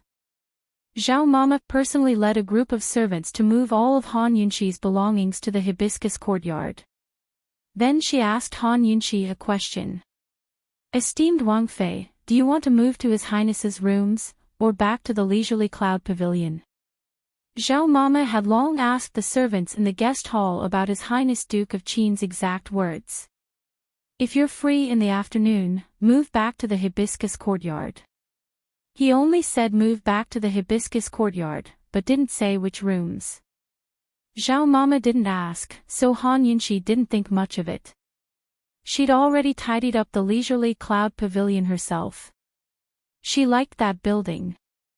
Han Yunxi admitted that she'd hesitated before the question, but she quickly dismissed all distracting thoughts and said, I'll move back to where I used to live. Esteemed Wang Fei, that might not be what His Highness meant. Zhao Mama said thoughtfully. Esteemed Wang Fei had been imprisoned because of the Crown Prince's matter, and then she'd gone to Medical City. Although she hadn't been in the capital these past few months, all kinds of news had been sent back to the capital. His Highness Duke of Qin had appeared in Medical City to help esteemed Wang Fei out of trouble. He'd also offered a bounty to find esteemed Wang Fei, and then he'd won the beauty back in Medicine City. It was obvious that the two of them had made up after a small conflict. Since they'd made up, of course they'd have to live together. That's exactly what he meant. Why aren't you moving? Han Yunxi was anxious, and her pale face was actually a little pink. Zhao Mama's shrewd eyes could see it clearly. She deliberately said, Esteemed Wang Fei, it's not easy for everyone to move these things. Why don't you go and ask clearly? That way, we won't have to move them again. Zhao Mama, if you say any more nonsense, you'll return to His Highness's side and serve him. I won't keep you here. How could Han Yunxi not tell that Zhao Mama was teasing her? Her face darkened, but her small face couldn't hide the red glow. Esteemed Wang Fei, calm your anger, calm your anger. This old servant understands. Understood. Granny Zhao smiled meaningfully, causing the servants on the side to all laugh. Han Yunxi was so embarrassed that she wanted nothing more than to find a hole to crawl into. However, she still shouted in a domineering manner, What are you all standing around for? Get to work. That night, Han Yunxi once again moved into leisurely cloud pavilion. She stood at the window, looking at Long Fei Ye's sleeping quarters just like before. Looking at the entire Duke of Qin's estate, she suddenly felt as if a lifetime had passed. It was only standing here that she felt as if she'd finally returned to the capital. Just as she was lost in thought, the lights in Long Fei Ye's sleeping quarters suddenly lit up. He'd returned. They'd returned to the capital in a very low-key manner and hadn't alerted anyone. She didn't know what this guy was busy with. Just like before, he was always away from the estate. Han Yunxi stood there for a while, waiting for the lights to go out before heading to the study. Although she was a little tired, she still stayed up late every night to study the perplexing butterfly illusion. The poisonous plants she'd brought back from the secret underground palace of the poison storehouse were created by the poison sex people using a mix of several highly corrosive poisonous plants. When she saw that they looked like unbloomed orchids, she called them poison orchids. As she sat at the medicine table, Lil Thing stayed by her side, occasionally crawling over to sniff at the perplexing butterfly illusion. Do you recognize it? Have you smelled it before? Han Yunxi asked gently. Lil Thing loved its master's gentle voice the most. It immediately hugged its master's finger and rubbed against it like a spoiled child. Han Yunxi looked helplessly at the sky, thinking that she shouldn't place her hopes on Lil Thing. Whoever obtains the perplexing butterfly illusion obtains the world. Long Fei Yi had the perplexing butterfly illusion, but he couldn't break it. To be more accurate, it should be, whoever can break the perplexing butterfly illusion obtains the world. Han Yunxi mused that the secret of the perplexing butterfly illusion must be a secret that can control the poison sect. Han Yunxi lowered her head as she carefully analyzed and concocted the medicine. She didn't notice Aunt Ruth standing by the window. She toyed with a dagger in her hand, hesitating for a long time, but didn't make a move. After all, this was the Duke of Qin's estate. Han Yunxi couldn't die here. Chapter 301. The night was dark. Long Fei Yi extinguished all the lights in his sleeping quarters. He sat alone in front of the window of his study, looking out at the leisurely cloud pavilion. Han Yunqi could see the entire exterior of his sleeping quarters from the window sill, but she didn't know that he could also see the leisurely cloud pavilion from the window of his study. The lights in the leisurely cloud pavilion were bright, and Han Yunqi's slender figure was reflected in the glass window. If it was any other time, Long Fei Yi would be in the hidden pavilion 7 to 8 days out of 10. But this time, he would come back every night. Even if he was busy until dawn, he would still come back. He rested his arms behind his head, his long legs stretched out on the window sill. The moonlight outlined his perfect figure, making him look mysterious and lonely in the dark night. He looked at Han Yunqi's figure and gradually fell into deep thought. About the poison sect, about the Western Qin imperial family, about the 7 noble families, about Han Yunqi's parents, about his imperial mother, the tranquil moonlight shone on his cold, handsome face. No one knew how much he was thinking under that expressionless face.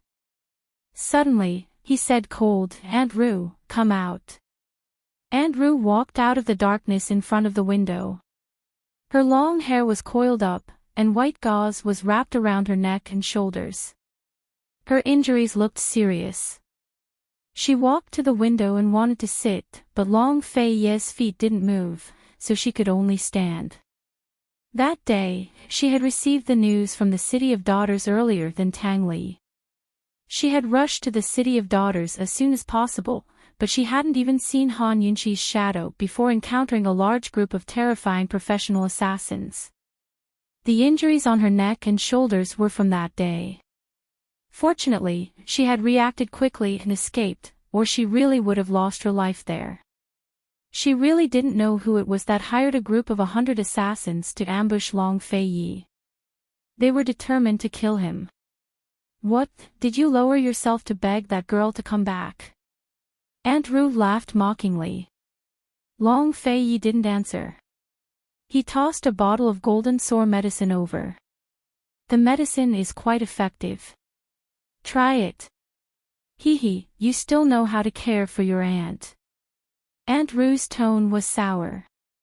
"If you were the one who went to the City of Daughters that day, the consequences would be unimaginable." The City of Daughters was a trap that lured people in step by step. If it was the Long Fei Yi who went there, with his crazed state, it would be hard for him to notice that it was a trap. He would really walk step by step to the end. Long Fei Yi remained silent, but Aunt Ru was already used to it. She patiently asked, "Yi, tell Aunt Ru the truth. Do you really like that girl?" "Yi, Aunt Ru has thought things through these days. If you really like her, Aunt Ru won't object." As Aunt Ru spoke, she glanced at Long Fei Yi. Seeing that he was listening, she continued, "How about this? I'll take her back to the Tang sect, and we can focus on studying the perplexing butterfly illusion." "Return to the Tang sect?" Long Fei Yi asked. Was there a chance? Aunt Ru rejoiced and walked in from a side door to stand by Long Fei Yi's side. "Yes, return to the Tang sect. Your mother left behind so many secret manuals on poisons from the poison sect. Perhaps she can figure out what she couldn't understand. Moreover, Tianning's capital city is a dangerous place. Emperor Tianhui has been waiting for your return this entire time." Long Fei Yi stared fixedly at the leisurely cloud pavilion without sparing Aunt Ru a glance. A cold smile rose to his lips, as cold as an autumn night. "Yi, you," Aunt Ru grew alarmed as she followed his gaze. Then she sucked in a cold breath. From this angle, she could see the window of Han Yunqi's study, where she'd been standing for a long time. As it turned out, Long Fei Yi had been watching her the entire time. "Aunt Ru, she's under my name. Don't touch her without my permission. You didn't take my permission without my permission," Long Fei Yi said before slowly turning to look at her, his voice even colder. "You should know the consequences." This was a warning. Seeing Long Fei Ye's piercing cold eyes, Aunt Ru's heart pounded. For the first time in her life, she felt fear before this nephew of hers. He's warning me. He's actually warning me. Aunt Ru was this close to asking him about the Shadow Clan, but she held back in the end. She'd eavesdropped on the Shadow Clan, so her best course of action was to pretend she didn't know anything and find a chance to kill Han Yunxi. That was the only way to kill Han Yunxi without coming into conflict with Yi, and making him hate her. I understand. If you insist, then do as you wish. I only hope that your Mufei's spirit can rest in peace in heaven. Aunt Ru feigned indifference as she stood there for a while before silently leaving. In the dead of night, the lights in the leisurely cloud pavilion were extinguished. Long Fei Yi relit the lights in his study and flipped open the yellowed, tattered annals of the 7 clans. This was the only surviving record of the 7 noble families. Long Fei Yi only had the first half of the book in his hands. The whereabouts of the second half were unknown. The annals of the 7 clans recorded the origins of the 7 noble families, the distribution of their clans, and their development. After the fall of the Great Qin Empire, the 7 noble families had suffered heavy losses as well. Their descendants were scattered across Cloud Realm continent, some of them concealing their identities and living in seclusion, while others changed their names and hid in the secular world. It wasn't easy to find them, much less guard against them. The first chapter of the Annals of the 7 Clans recorded the Shadow Clan. The first line read, Shadow Clan, head of the 7 clans, loyal to Western Qin and protecting it with their lives. The last line read, Western Qin was destroyed and the Shadow Clan perished. What a tragedy! The Annals of the 7 Clans was a secret history written in secret by the Great Qin Empire's Grand Scribe. Later on, when the Great Qin Empire fell, it leaked out from the Imperial Palace, making it even more trustworthy than the official history. Most records about the Shadow Clan wouldn't be wrong. Could it be that something happened in Western Qin's Imperial Palace that even the Grand Scribe didn't know about? Long Fei Yi pondered for a long time before flipping to the next page. He sat in his study for an entire night. Very soon, news of Long Fei Yi and Han Yunxi's return to the capital spread like wildfire. The quiet Duke of Qin's estate was suddenly bustling with activity. 7th Madam and Little Yi were the first to arrive. Han Yunxi was too busy, otherwise she'd have gone to see them long ago. She discovered that Little Yi had grown taller in just a few months. 7th Madam didn't even get a chance to speak with Han Yunxi, so Little Yi pulled Han Yunxi aside to ask her about various medical and pharmaceutical matters. He even brought out a few poisons he'd made himself for Han Yunxi to guess. This is bone softening powder, this is black wasp venom, and this is a laxative. Its effects aren't even as good as Croton. Han Yunxi knew at a single sniff. Little Yi's originally expectant expression quickly dimmed. He'd been dealt a heavy blow. Han Yunxi stroked his little head and smiled. Come back when you're stronger. It wasn't that Han Yunxi wanted to discourage Little Yi, but that she hoped he'd be more diligent so that when he grew up, he'd be able to hold up the Han family's sky. Big sister, when will I be strong enough to protect you? Little Yi asked earnestly. When his big sister had asked him how he could repay her, he'd said that he'd protect her when he grew up. Han Yunxi was about to answer when Zhao Mama laughed. Silly child, your big sister has His Highness Duke of Qin's protection. What are you worrying about? Unexpectedly, Little Yi said in all seriousness, she should have someone at her maiden home.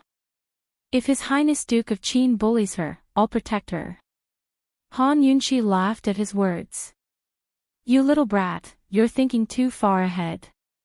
Little Yi still wanted to say more, but 7th Madam secretly grabbed his hand and pinched it. Little Yi had no choice but to shut his mouth. What he wanted to say was that His Highness Duke of Qin had sealed off the Han family and forbade anyone from entering or leaving.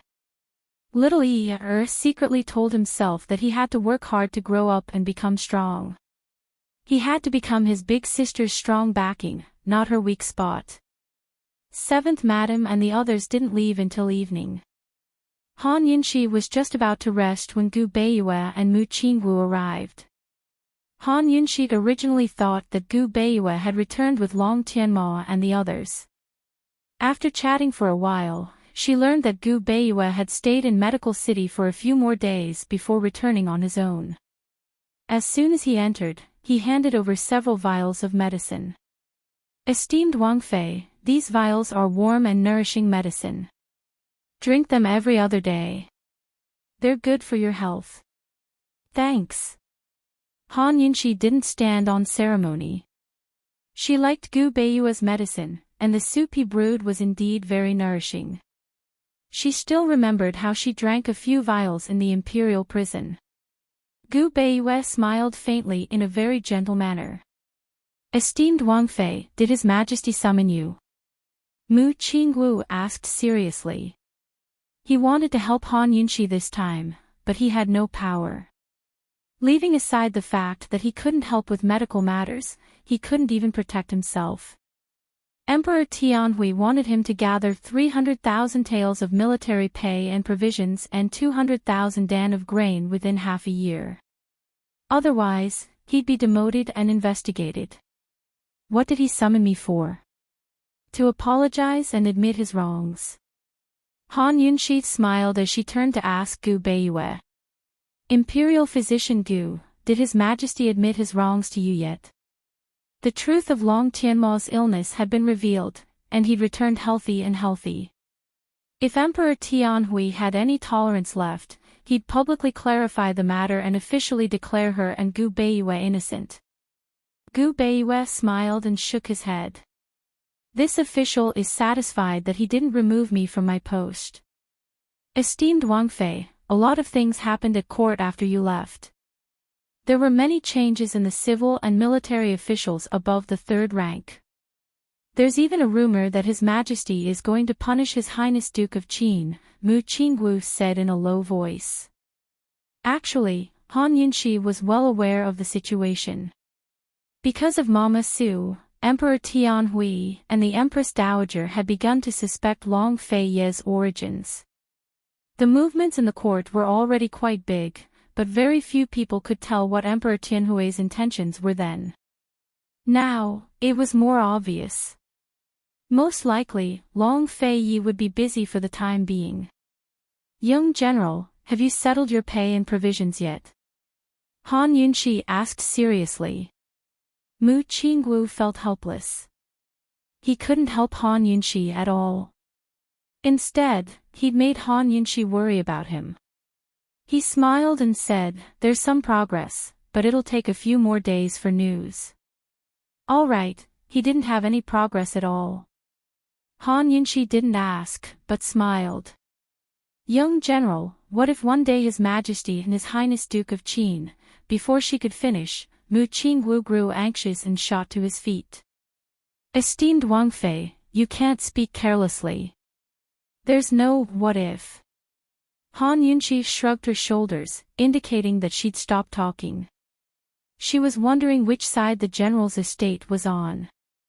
Everyone said the young general was on the second imperial prince's side, but was that really the case?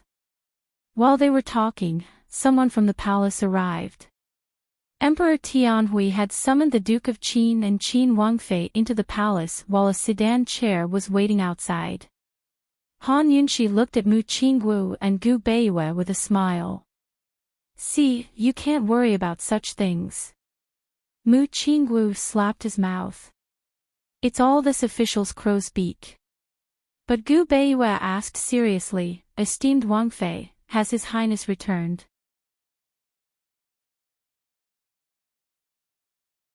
Chapter 302. Long Fei's attitude when he visited the prisons at the justice courts and his behavior in Medical City had completely fooled Emperor Tianhui. Add that to the fact that Long Tianma's case had failed, and there was no way Emperor Tianhui could sit still. As soon as he heard news of Long Fei Yi and Han Yunxi's return, he summoned them for an audience immediately. Eunuch Shui came personally to invite them in. Even a sedan chair was waiting at the gates. Gu Beiyue's question reminded Han Yunxi that it wasn't a good idea for her to enter the palace alone without Long Fei Yi. "Zhao Mama, go ask His Highness when he'll be back," Han Yunxi instructed. Without a choice, Zhao Mama shook her head. "Chu Shifeng's not here either. I don't think anyone else in the estate knows. Send someone to the solitary enclosure and hidden pavilion to search." These were Long Fei Ye's 2 secret courtyards in Tianning's capital city. If he was in the capital, he'd spend most of his time there. Zhao Mama was from the palace and knew the severity of the situation. She quickly sent someone to search, but the retainers soon returned to report that His Highness wasn't at the hidden pavilion or the solitary enclosure. He'd left the city in the afternoon. After the time it took to brew a cup of tea, Eunuch Shui couldn't wait any longer. He kept urging, "Esteemed Wang Fei, we can't keep waiting like this. If His Highness isn't here, you should go to the palace first. His Majesty's waiting." Han Yunxi personally offered him some good tea and secretly stuffed a pouch of silver into Eunuch Shui's hands. "Eunuch Shui, His Highness will be here soon." Eunuch Shui glanced at the pouch with disdain. It wasn't enough. Han Yunxi added another pouch. "Eunuch Shui, you've worked hard as well. Have some tea and rest." Eunuch Shui finally took a liking to it. He didn't avoid Gu Beiyue and Mu Qingwu's presence and accepted the money as a matter of course. Han Yunxi thought it was settled, but Eunuch Shui stood up as soon as he put away the money. Calm and composed, he said, "If esteemed Wang Fei doesn't enter the palace soon, this old servant will return. When His Majesty decides to punish me, the crime of defying an edict isn't a small one." Fuck, Han Yunxi sucked in a breath of cold air.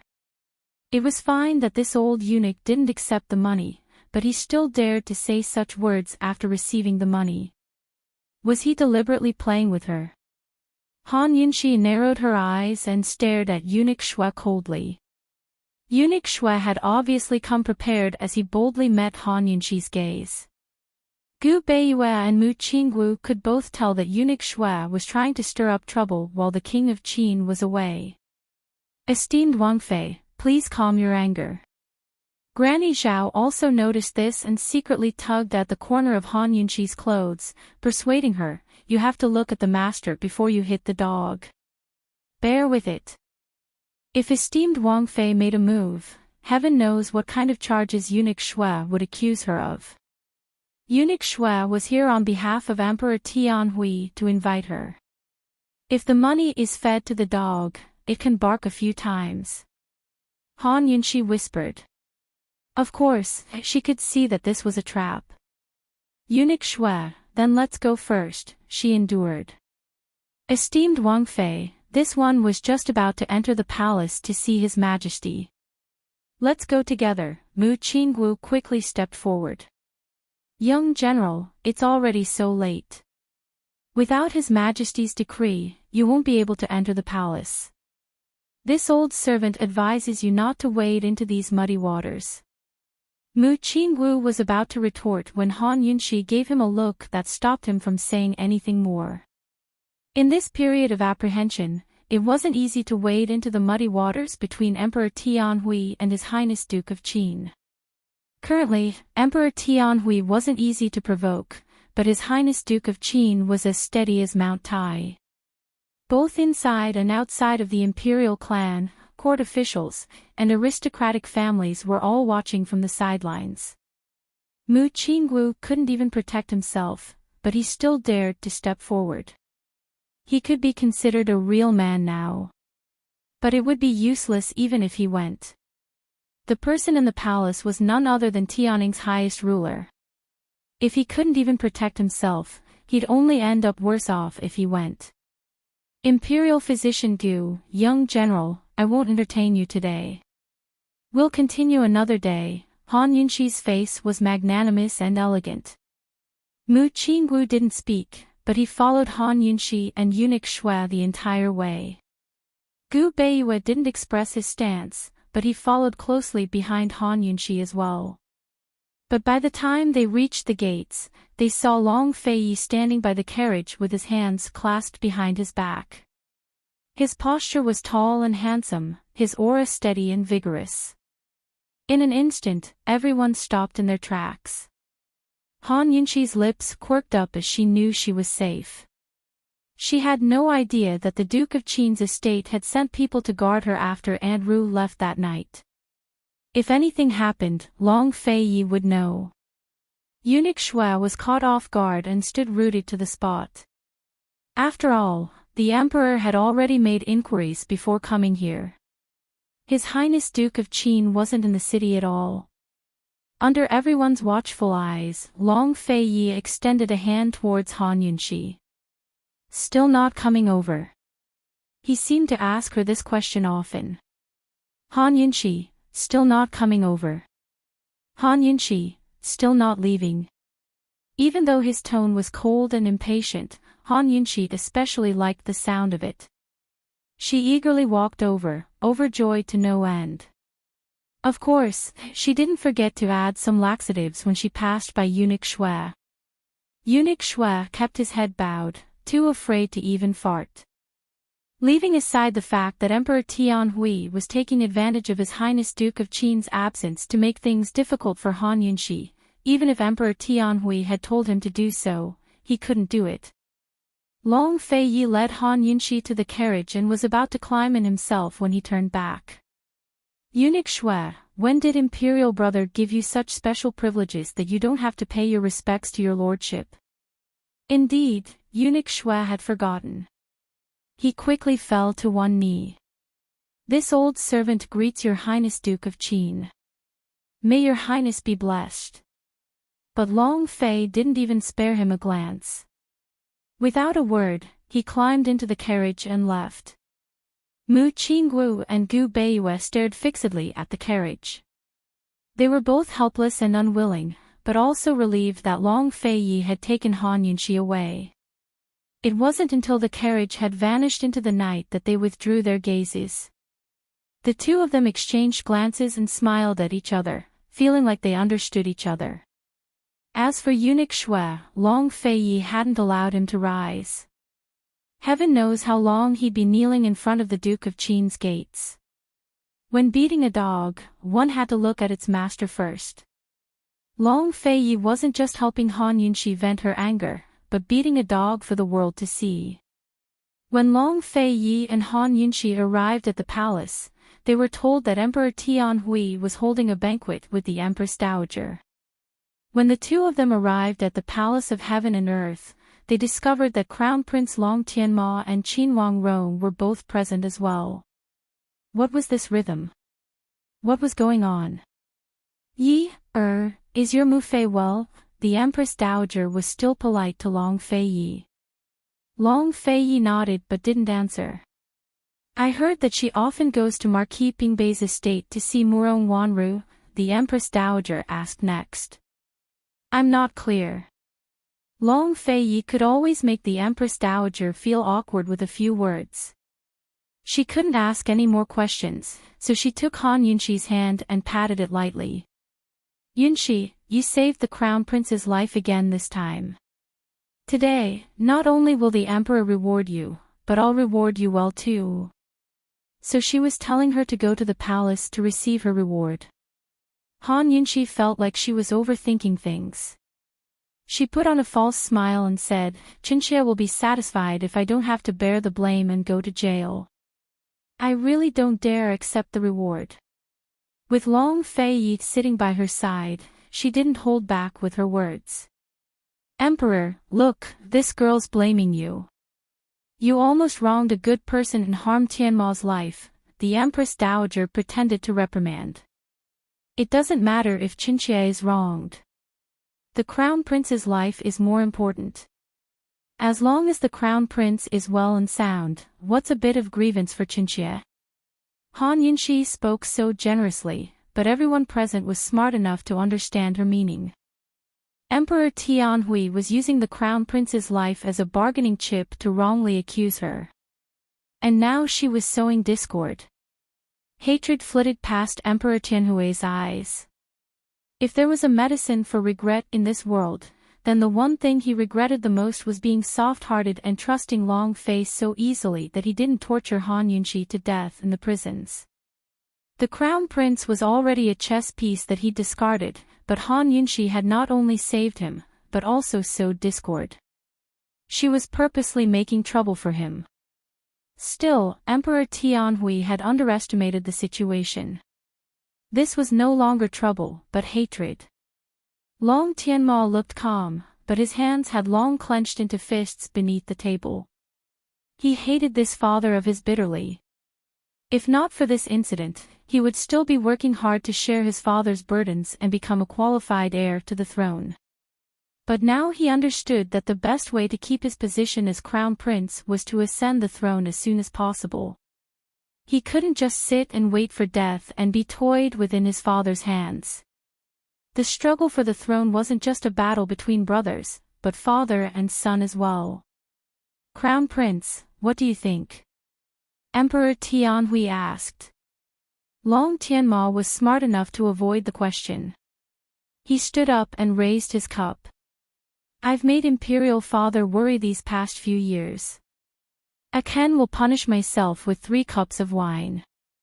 Only then did Emperor Tianhui nod his head in satisfaction. Sit down. You should know why Jin cultivated you for so many years. Originally, she'd wanted to make trouble for Han Yunxi, but Han Yunxi had instigated discord instead. The last thing the Empress Dowager wanted to see was the Emperor and Crown Prince turn against each other. The Emperor was her son, while the other was her grandson who would directly affect the rise and fall of her maternal family. What she wanted most was for the Crown Prince to smoothly ascend the throne. Someone come, bring out the item I've prepared. The Empress Dowager changed the topic just in time. A servant girl presented a dark green jade bracelet with a lustrous emerald luster. Even an ignorant person would know that it was top-grade jade. This was left to me by the Empress Dowager. It's been with me for many years. Yunxi, today I'll give it to you, the Empress Dowager said as she personally put it on for Han Yunxi. Han Yunxi subconsciously withdrew her hand, overwhelmed by the favor. Was this really the rhythm of bestowing a gift? That couldn't be, right? In the end, the Empress Dowager pulled her hand back. You girl, are you disdaining it? No, it's too precious. Qinxia really, the Empress Dowager wouldn't allow Han Yunxi to refuse, but insisted on placing the bracelet on her wrist. Han Yunxi glanced at Long Fei Yi. Seeing that he didn't speak, she silently accepted the bracelet. At this moment, Emperor Tianhui's reward arrived as well. It was none other than an imperial edict. Seeing this, Han Yunxi immediately looked towards Long Fei Yi, who was already knitting his brows. An imperial edict was something that couldn't be disobeyed even with sufficient reasons. Back then, Long Fei Yi had disobeyed the edict and refused to marry Duan Muyao. He'd paid a hefty price for doing so. This imperial edict made Han Yunxi the right courtyard head of the Imperial Physician Courtyard, while the former head of the Imperial Physician Courtyard, Gu Beiyue, the left courtyard head. Both would enjoy the salary of a third-rank official. After the eunuch finished reading, Han Yunxi gave a start. She was too surprised. It was already difficult to be a daughter-in-law of the imperial family, much less an official of the imperial family. Emperor Tianhui's move was truly ruthless. But there was something even more ruthless to come. To the reader, reporting, Momo needs to save up drafts so she can fix bugs. So starting today, she'll update twice on September 1st, starting tomorrow, she'll update at noon.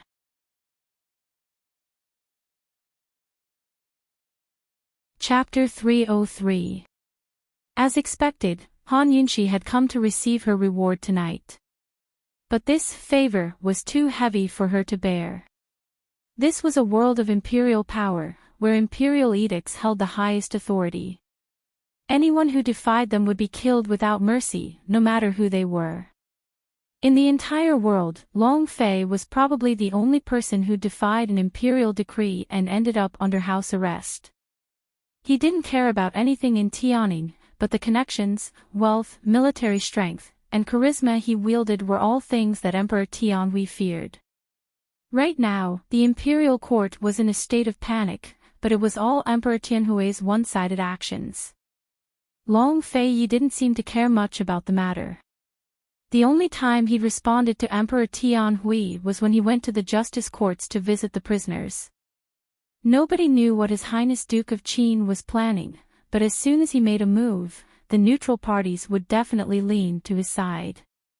Rather than watching, it was more accurate to say that they were waiting for Long Fei to declare his stance and pledge their loyalty to him. A true expert didn't depend on how much he did, but how much he didn't have to do. Han Yunxi understood all this, but she didn't dare to hope that Long Fei would defy the imperial edict again. Especially when she saw Long Fei's furrowed brows, she knew that they could only admit defeat this time. Han Yunxi had no idea that Long Fei hadn't needed her to save him that time. She thought back to the time Long Fei had been placed under house arrest, but it was a coincidence that he'd run into the plague. That was why she'd had the chance to threaten Emperor Tianhui into releasing him. Otherwise, heaven knows how long Long Fei would remain under house arrest. After the imperial edict was read, Han Yunxi could only accept it and express her thanks. But she'd hardly risen when Emperor Tianhui spoke up again. Yunxi, the Empress has been recuperating in the Western Mountains for a while now. The Imperial Physician Courtyard's doctors are all helpless. You should go take a look. One second he'd been appointed an official, the next he'd been sent on a mission to the Empress. The Empress was not sick, she was crazy.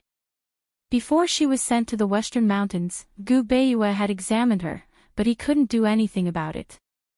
After she was sent to the Western Mountains, the Empress Dowager and the Imperial Uncle's estate had invited the divine doctors of the Medical Academy to examine her, but they couldn't do anything about it either.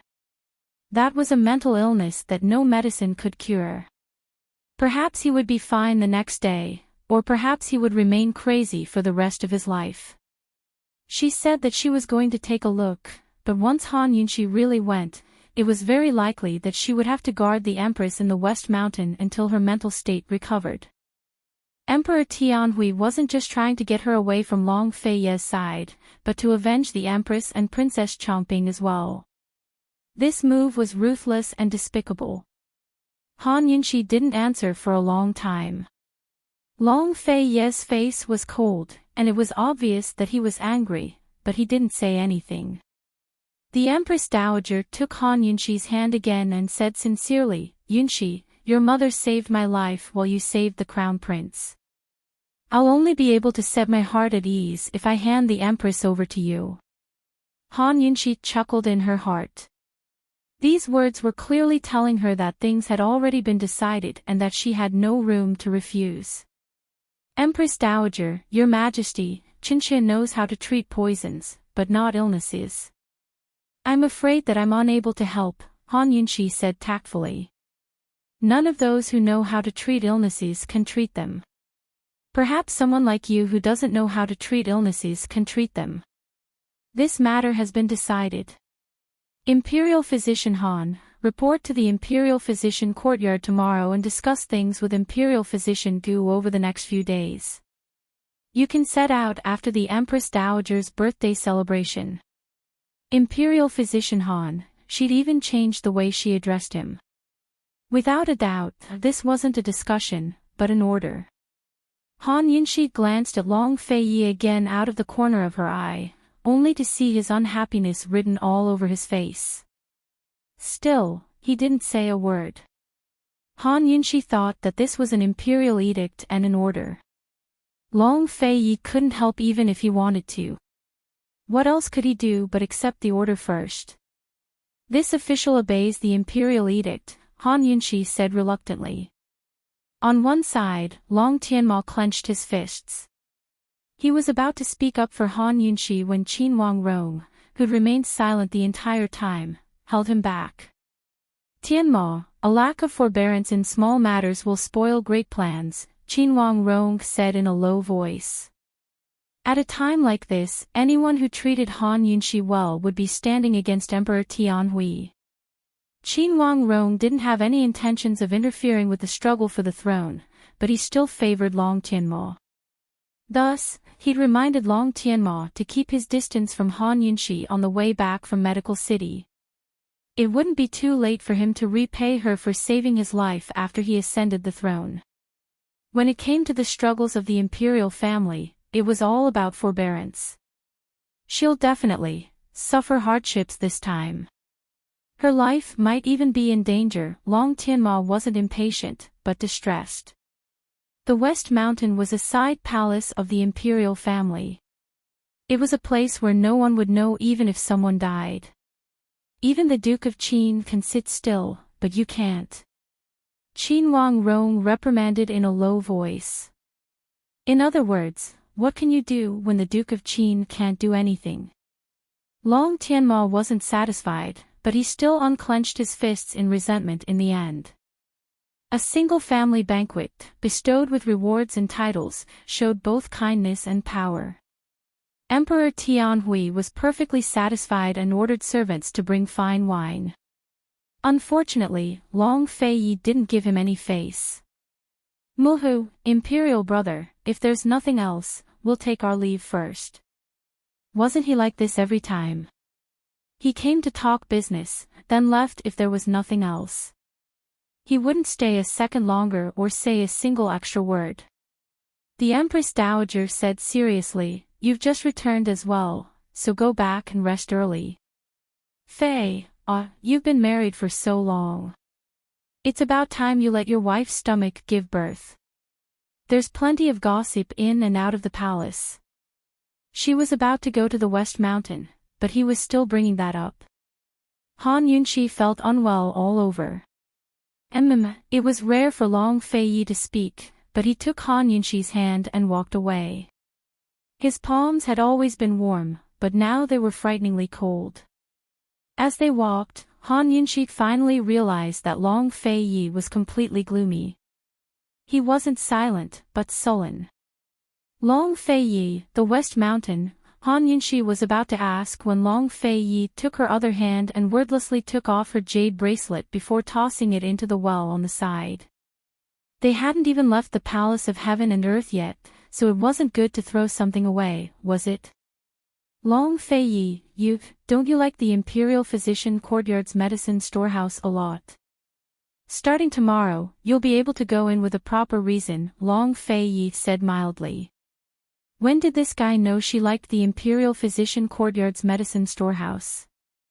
Han Yunshi was suspicious, but this wasn't what she should be thinking about right now. What she should be thinking about right now was what he meant by that last sentence. Long Feiyi didn't say anything else and continued walking forward while holding her hand. Han Yunshi thought about it for a while, then her lips gradually curved into a smile. She thought that she probably didn't need to go to the West Mountain, because if His Highness Duke of Qin got angry, the consequences would be severe. His anger actually made her happy. She joked, "Your Highness, that bracelet is priceless." "I'll give you one that's priceless in the future," Long Feiyi replied. What was priceless? King Zhao of Qin wanted to use a city to exchange for the jade annulus of He clan, so the jade annulus of He clan was priceless. Later generations used this phrase to describe the value of an item. What was priceless? Could it be a treasure that was worth exchanging for an entire country? Would there come a day when this phrase was used by later generations and used as an allusion to His Highness Duke of Qin? Han Yunshi looked at Long Feiyi's cold profile and inexplicably wanted to laugh. In an instant, all of the grievances and unwillingness from the family banquet were swept away. She didn't know what Long Feiyi would do next, but she knew that Tianning's capital city would soon be in turmoil. By the time they reached the Duke of Qin's estate, it was already the middle of the night. Eunuch Shue was still kneeling by the gates. Before they even got close, they caught a whiff of a foul stench. Only then did Han Yunshi remember that she'd given Eunuch Shue a laxative before leaving. Eunuch Shue was kneeling on the ground, his butt covered in filth. It was indescribably disgusting. His body was curled up in a sorry state, his head bowed as he wiped away tears. Pitiful people always had a hateful side to them. As soon as he saw the carriage approach, Eunuch Shue ignored the filth beneath him and quickly straightened his body to kowtow. Your Highness Duke of Qin, esteemed Wang Fei, this old servant was wrong. This old servant knows his wrongs. Your Highness Duke of Qin, esteemed Wang Fei, I beg you to spare this old servant this once. This old servant won't dare do it again. Esteemed Wang Fei, I beg you to give me a way out. Long Fei Yi got off the carriage first, then helped Han Yunshi down. He turned a blind eye to Eunuch Shue's kowtows and pleas. Han Yunshi only felt disgusted at one glance. She was about to avoid him when Eunuch Shue suddenly pulled out a pile of silver from his filthy hands and extended it towards Han Yunshi. Esteemed Wang Fei, this is all to show filial piety to you. Please be magnanimous and spare this old servant. This old servant won't dare do it again, won't dare. What was eaten had to be spat out in the end. Of course, Han Yunshi didn't want it. Even the sight of it disgusted her. She was about to dodge when Long Fei Yi shielded her and kicked Eunuch Shue's hands aside. Someone come, watch over this lordship. You're not allowed to get up until you've knelt for 3 days and 3 nights. This, after all, Eunuch Shue had been kneeling here all this time in the middle of the night. Not many people had seen him, much less 3 days and 3 nights. Even after daybreak, the news would spread like wildfire if more people saw him. Long Fei Yi wanted the entire capital city to know about this.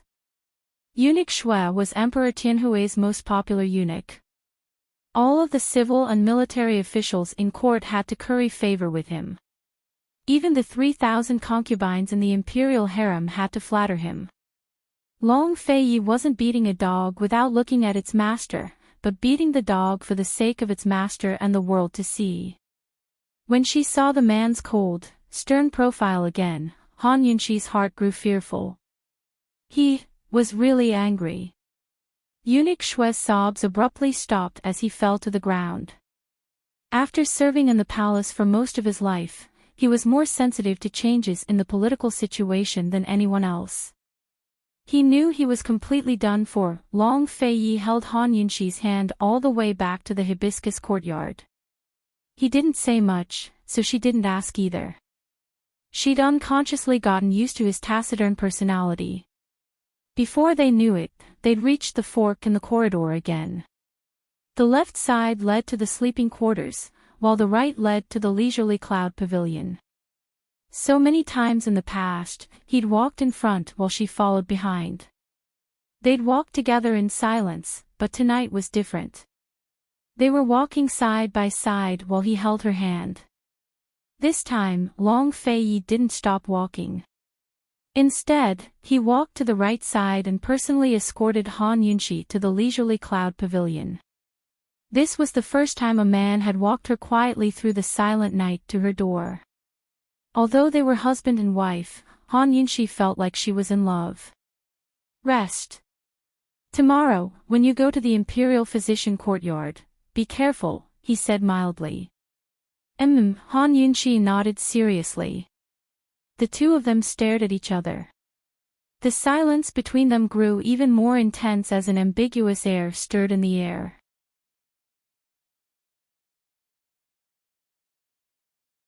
Chapter 304. The night was quiet and the people were quiet. His eyes were dark and deep like the night sky, containing all the hustle and bustle of the world. Her eyes were clear and bright, as pure as a lake in the highlands, untainted by a single speck of dust, eternal and unchanging. Their eyes met and the world was silent. Unknowingly, He slowly moved closer and his breath fell onto her little face. She did not move, but her heart was beating fast. His eyes moved down and fell onto her tender red lips. He slightly lowered his head and slowly moved closer to her lips. He had never kissed her so quietly and gently before. His movements were very slow. This was the first time she did not move back or feel any fear. She even felt a little bit of anticipation. She did not move as her eyes looked down at him approaching. This was the first time she had seen him approach her. Her eyelashes trembled a few times before she closed her eyes. But who would have thought that at this time, Mama Zhao's voice would come from inside the room, "Princess Consort, you're back." Suddenly, Long Feiyi froze and Han Yunqi immediately opened her eyes to look inside the room. She saw Mama Zhao walk out. The two of them were still in the same position as they were about to kiss. When Mama Zhao saw this, she was first stunned. Then she gave a loud cry and turned to run away.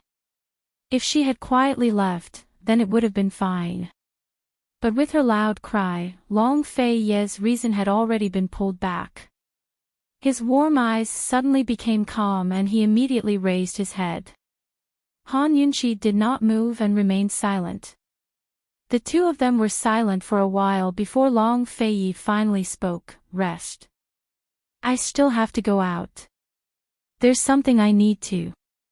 Who would have thought that before he could finish speaking, Han Yunqi would suddenly stand on her tiptoes and gently peck him on the cheek. She was very nervous, but she still pretended to be calm. You can go."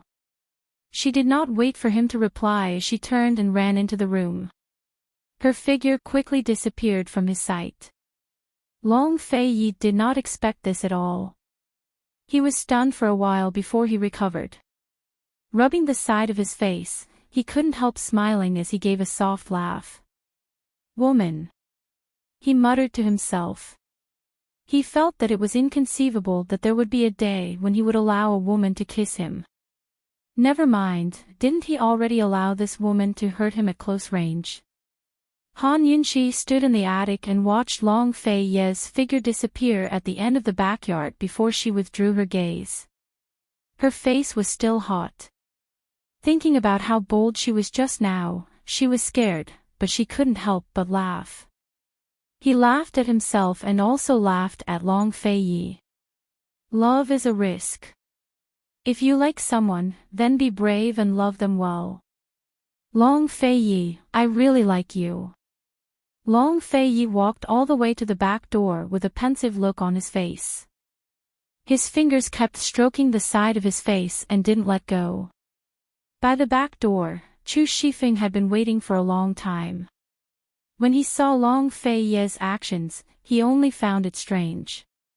He wanted to ask, but didn't dare. "How is it?" Long Feiyi asked. "Your Highness, I've investigated clearly. Gu Beiyue is on duty at the palace today. He won't return to the Gu estate for a single night," Chu Shifeng replied honestly. Long Feiyi nodded and prepared to leave without further instructions. Chu Shifeng quickly asked, "Master, Gu Beiyue, what's wrong?" Long Feiyi immediately gave him a cold look. Chu Shifeng knew he'd asked too many questions. "Master, please forgive me. This subordinate doesn't know anything." Only then did Long Fei leave with large strides. Chu Shifeng really didn't understand. His master had only told him to check if Gu Beiyue would be at the estate tonight, but nothing else. Just what was he trying to do? What was there to investigate about a weak imperial physician Gu? Chu Shifeng couldn't think of a reason no matter how hard he racked his brains. He was too lazy to think any further and headed for the front door. He had to watch over Eunuch Shui. Eunuch Shui was still kneeling in front of the Duke of Qin's estate. No one was guarding him, so he didn't dare to escape. He couldn't rise unless His Highness Duke of Qin told him to. These were the rules. As someone who'd lived in the palace for a long time, he knew that such things could be serious or trivial. If the Duke of Qin didn't look into it, then it was a trivial matter. But if he got up, then it was a serious matter. Even if he disobeyed the Duke of Qin and offended his superiors, he could be sentenced to death. He could only wait obediently and hope that his master could save him. But eunuch Shui was overthinking things. He had no idea how many assassins Chu Shifeng had sent after him tonight. What, he didn't succeed again. Emperor Tianhui didn't sleep at all, but kept an eye on eunuch Shui's movements. Your Majesty, none of the men we sent came back. A bunch of good-for-nothings. Emperor Tianhui paced back and forth in his study. He would never allow eunuch Shui to kneel in front of the Duke of Qin's estate until tomorrow morning. If there were more people tomorrow morning and the news got out, where would he put his face? Long Fei Ye's actions were clearly a slap to his face. A few hours ago, he'd dealt with Han Yunshi with both grace and power. Long Fei Ye hadn't said a word, but now he was making fun of eunuch Shui and declaring war on him. No matter what, eunuch Shui was his first battle, so he had to win. Someone come, hire assassins from the City of Daughters. Kill him and take away the corpse. Emperor Tianhui ordered. He didn't want to keep a useless thing like eunuch Shui around. Your Majesty, it'll take at least 3 days to hire assassins from the City of Daughters. Eunuch Shui won't be of any use then, eunuch Qin said timidly. He was Emperor Tianhui's second favorite by his side. Although he dearly wished that eunuch Shui would never come back, he still had to remind Emperor Tianhui. 3 days later, eunuch Shui could get up again, but Emperor Tianhui had lost all faith by now. Send more men. If we can't handle this, bring your head to me.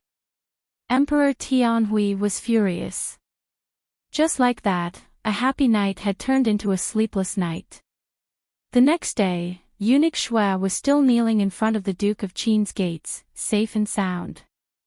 It didn't take 3 days, but groups of onlookers had come and gone in the morning. News quickly spread throughout Tianning's capital city and even to the neighboring cities. The capital city, which had been jittery at the slightest sound, was suddenly filled with turbulent undercurrents. Everyone was on tenterhooks. Everyone knew that His Highness Duke of Qin had made his stance clear.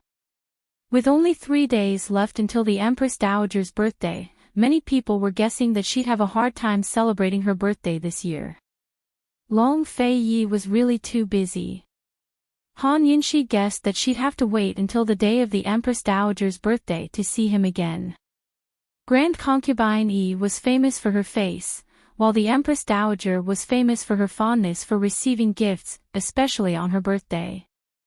Han Yunshi had long heard that the Empress Dowager didn't accept gifts ahead of time. She liked to accept them one by one at her birthday banquets and open them up on the spot. If she wasn't satisfied with anything, she'd embarrass the recipient on the spot. Heaven knows how long the court, civil, military, and noble families had been busy preparing her gifts. Gift-giving was a very particular matter, especially when it came to a person of high status in public. If it was too shabby, it'd be mocked and ridiculed, which wouldn't be enough to express sincerity. If it was too expensive, it'd attract jealousy and overshadow the person in power. Thus, the gifts had to be appropriate, both to suit the person's desires and surprise them. But for Han Yunshi, it wasn't the same. She'd have to make things difficult for the Empress Dowager without giving her a hard time. Han Yunshi was conflicted when Chu Shifeng came to pass on Long Fei Ye's words. He said there was no need to prepare any gifts and that she should just rest well. Is he planning to give away Mu Yingdong's medicine fan?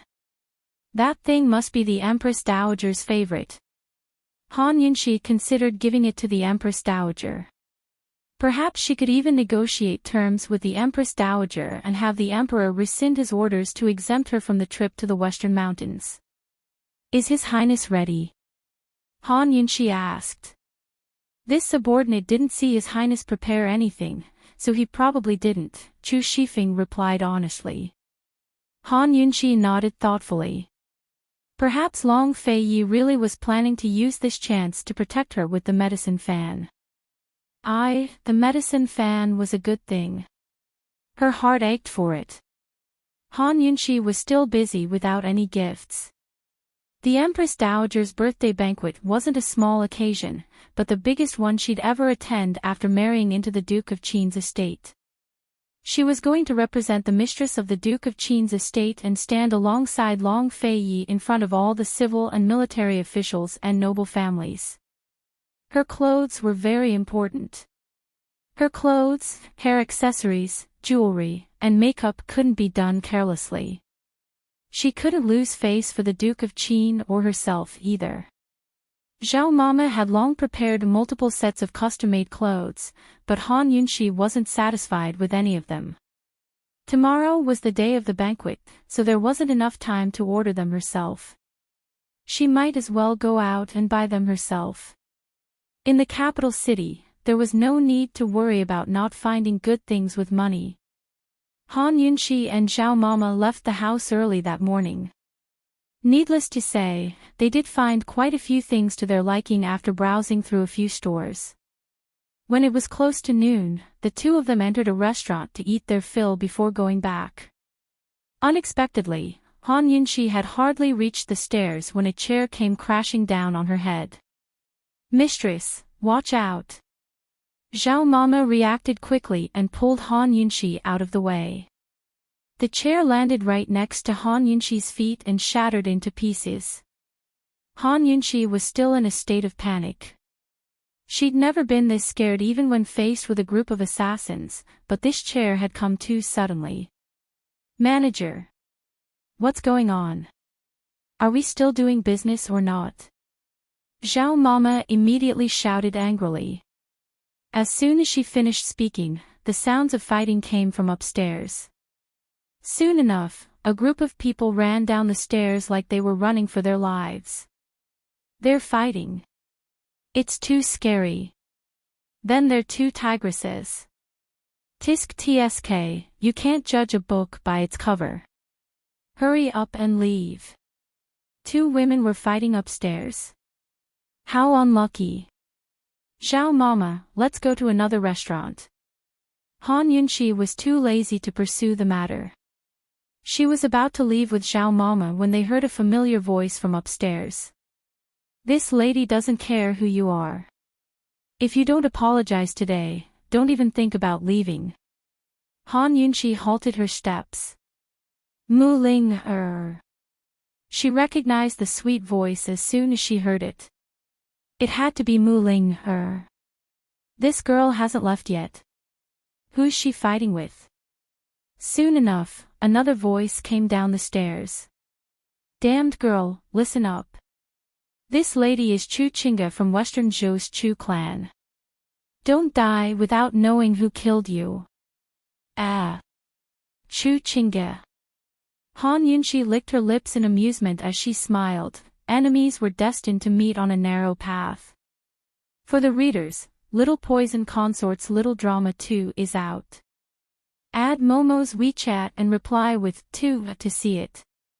WeChat ID, Gmomo 2015.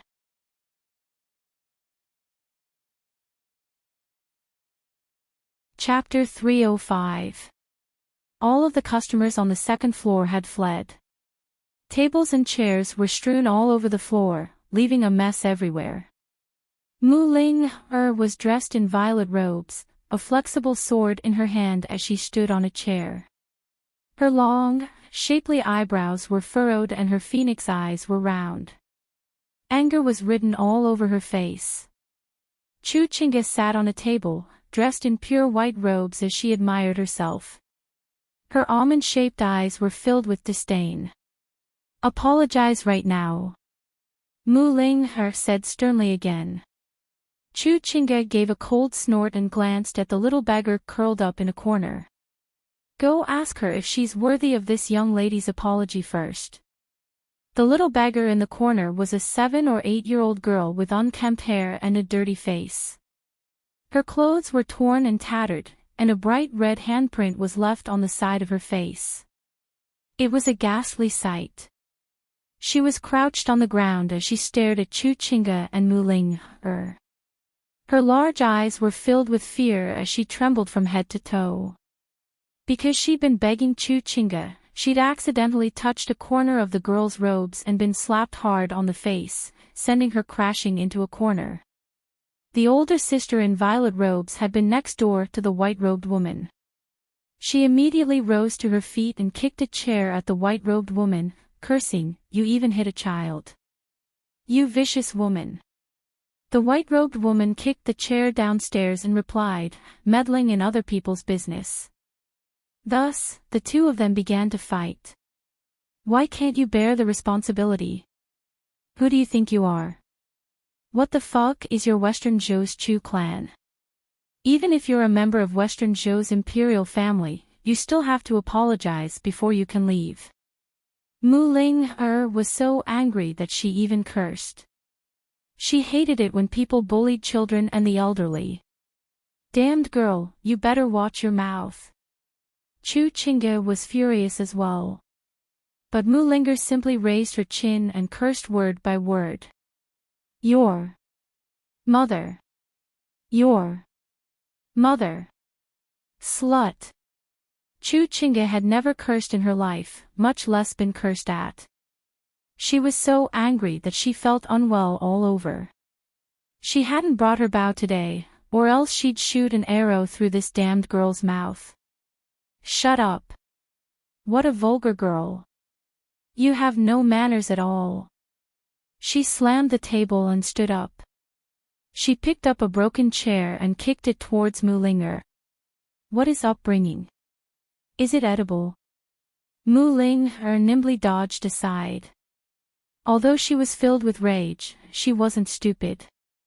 Of course she knew of Western Zhou's Chu clan and their unparalleled archery skills. But Chu Chinga hadn't brought her bow today, so she might not be her match. "You." Chu Chinga didn't know how to reply. She kicked a bunch of chairs at Mu Ling but Mu Ling avoided them all. "What about me? I hate people like you the most.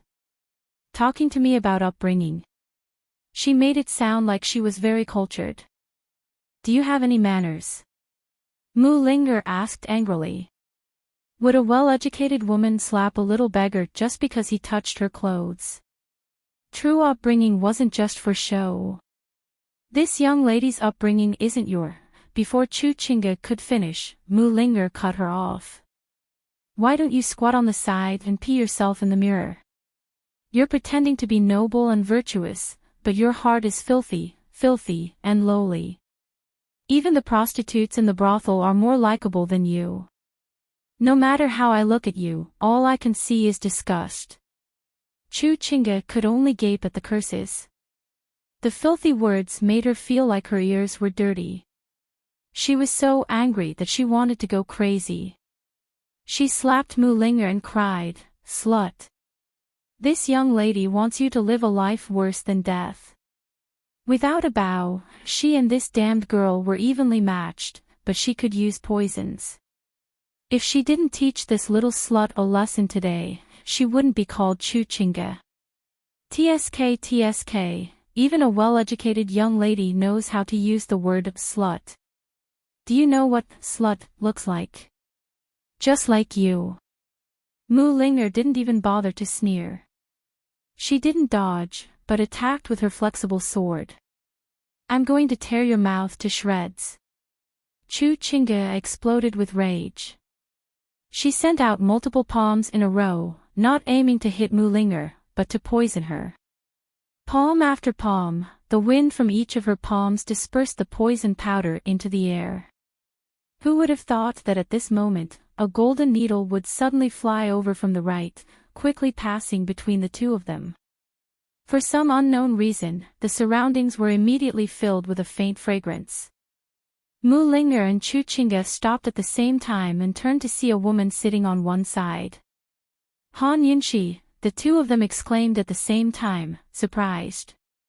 That's right, it was Han Yunxi.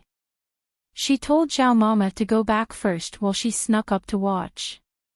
If Chu Chinga hadn't used poisons, she might not have made a move. You used poison. You cured the poison. Mu Linger and Chu Chinga said at the same time. Mu Linger was a pharmacist, so she wasn't familiar with poisons. She only knew that something was amiss when she smelled the scent, but Chu Chinga's poison skills were exquisite enough to know that Han Yunxi had put the antidote on her as soon as she smelled it. Hearing Chu Chinga's words, Mu Linger immediately understood what was going on. She quickly backed away and cursed, "Chu Chinga, you're too despicable." Mu Linger, she used an aphrodisiac, you know. Han Yunxi didn't forget to add oil to the fire. What? Mu Linger exclaimed in disbelief. The dignified eldest young miss of Western Zhou's Chu clan actually carried an aphrodisiac on her person. Han Yunxi smiled ambiguously. Chu Chinga was both embarrassed and angry. Han Yunxi, shut up. Stop meddling in other people's business.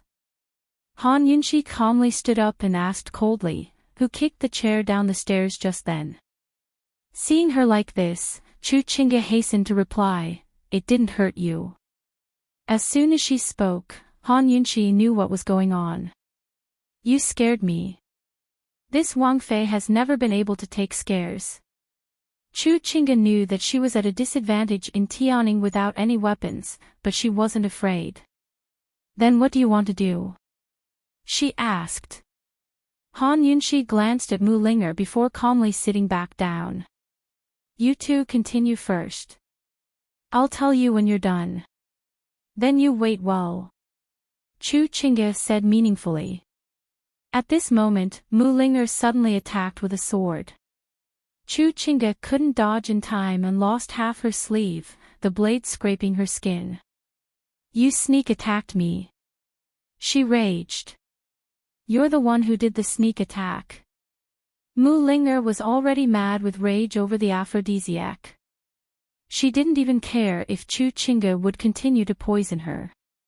Her flexible sword stabbed, slashed, flicked, swept, and used all sorts of moves to force Chu Chinga into a corner. She could only keep using poisons, dodging and dodging to the side. Every time she dodged or dodged, she scattered poison powder. The powder was colorless and odorless, but as Chu Chinga moved, it accumulated in the air. The toxicity was so strong that anyone who breathed it in would be poisoned. At this rate, Mu Linger would lose without a doubt. But Han Yunxi was watching from the sidelines. She used the detox system to accurately estimate the concentration of poison in the air. Once the concentration reached a point where it could poison someone, she'd use an acupuncture needle to treat the poison. As soon as the antidote's fragrance filled the air, Mu Linger realized that Chu Chinga had poisoned her again. At the same time, Chu Chinga realized that Han Yunxi had ruined her plans again. Mu Linger glanced at Han Yunxi out of the corner of her eye. She was about to speak when Han Yunxi spoke up. What are you looking at? Don't think I'm helping you. Once I help you once, there'll never be a second time. I just don't like the sight of her. She'd helped her once, but was repaid with enmity. There would never be a second time. Mu Linger naturally understood Han Yunxi's words. She gave a cold snort and ignored Han Yunxi to continue fighting Chu Chinga. Chu Chinga looked towards Han Yunxi with a venomous glare. Han Yunxi, this young lady will accompany you to the end today. She had studied poisons since elementary school. She refused to believe that she couldn't defeat Han Yunxi. Han Yunxi liked to treat poisons so much, didn't she? She'd like to see if she could treat every single one of them. Very soon, Chu Chinga took out a bunch of powerful poisons, but Han Yunxi dispelled all of them. She refused to believe it and continued stubbornly until Mu Linger stabbed her in the shoulder. She hadn't even recovered from her injuries at the poison grounds yet, but now she'd suffered more injuries. She pressed down on her shoulder until she finally stopped. Apologize. Mu Linger demanded. How could a proud person like Chu Chinga lower her head? She didn't even spare Mu Linger a glance before turning to leave. Mu Linger blocked her way with her flexible sword and said coldly to the little beggar, "You, come here." Although the little beggar knew that Mu Linger was standing up for her, she still didn't dare to. "What are you dawdling for? Come here." Mu Linger was in a bad mood, so her temper had worsened as well.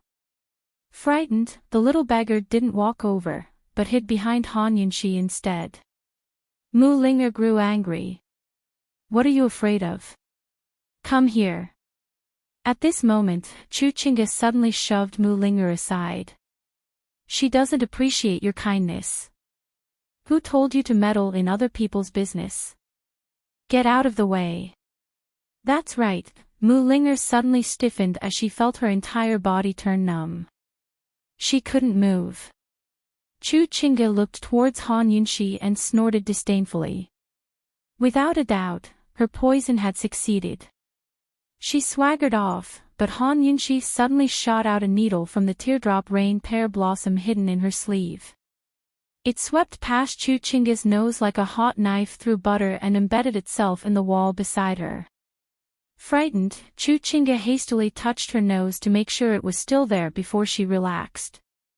She never expected Han Yunxi's needles to be so fast, accurate, and ruthless. Looks like the eldest young miss of the Chu clan is as easily frightened as this Wang Fei." Han Yunxi's smile was elegant and poised. Chu Chinga didn't move. It wasn't that she was listless, but that she was too poisoned to move. She only knew that she'd been poisoned, but she didn't know what kind of poison it was. In other words, she had no antidote. Only then did Han Yunxi leisurely walk over and tug at Chu Chinga's belt with amusement. If this Wang Fei remembers correctly, eldest young Miss Chu still owes this Wang Fei a debt, right? Last time at the poison grounds, the two of them had made a bet. If Chu Chinga lost, she'd have to leave her clothes behind. Of course Chu Chinga remembered. When she saw Han Yunxi slowly undo her belt, she shrieked, "Han Yunxi, stop it! Stop it!" Han Yunxi ignored her and slowly undid her robes bit by bit. Leaving aside Chu Chinga, even Mu Linger was trembling with fear as she watched from the sidelines. After all, this was a restaurant. No one dared to watch the ruckus here, but there would definitely be crowds outside and downstairs. Would Chu Chinga be able to keep her clothes?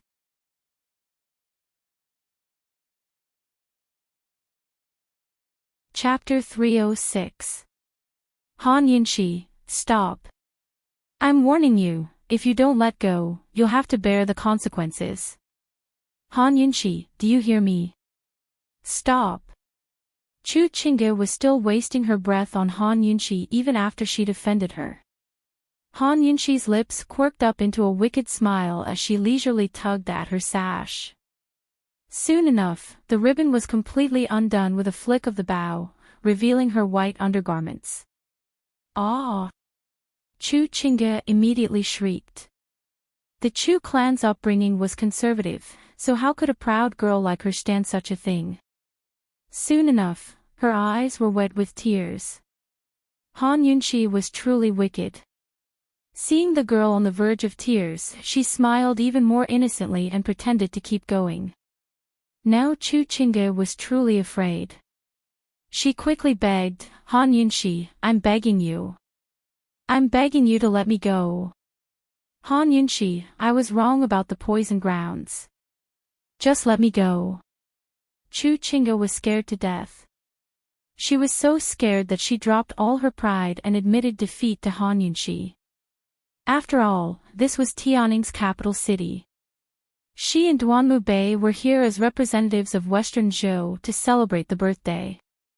If she really took off her robes and things got out of hand, she'd lose both face for the Chu clan and Western Zhou. She'd be finished for the rest of her life, too.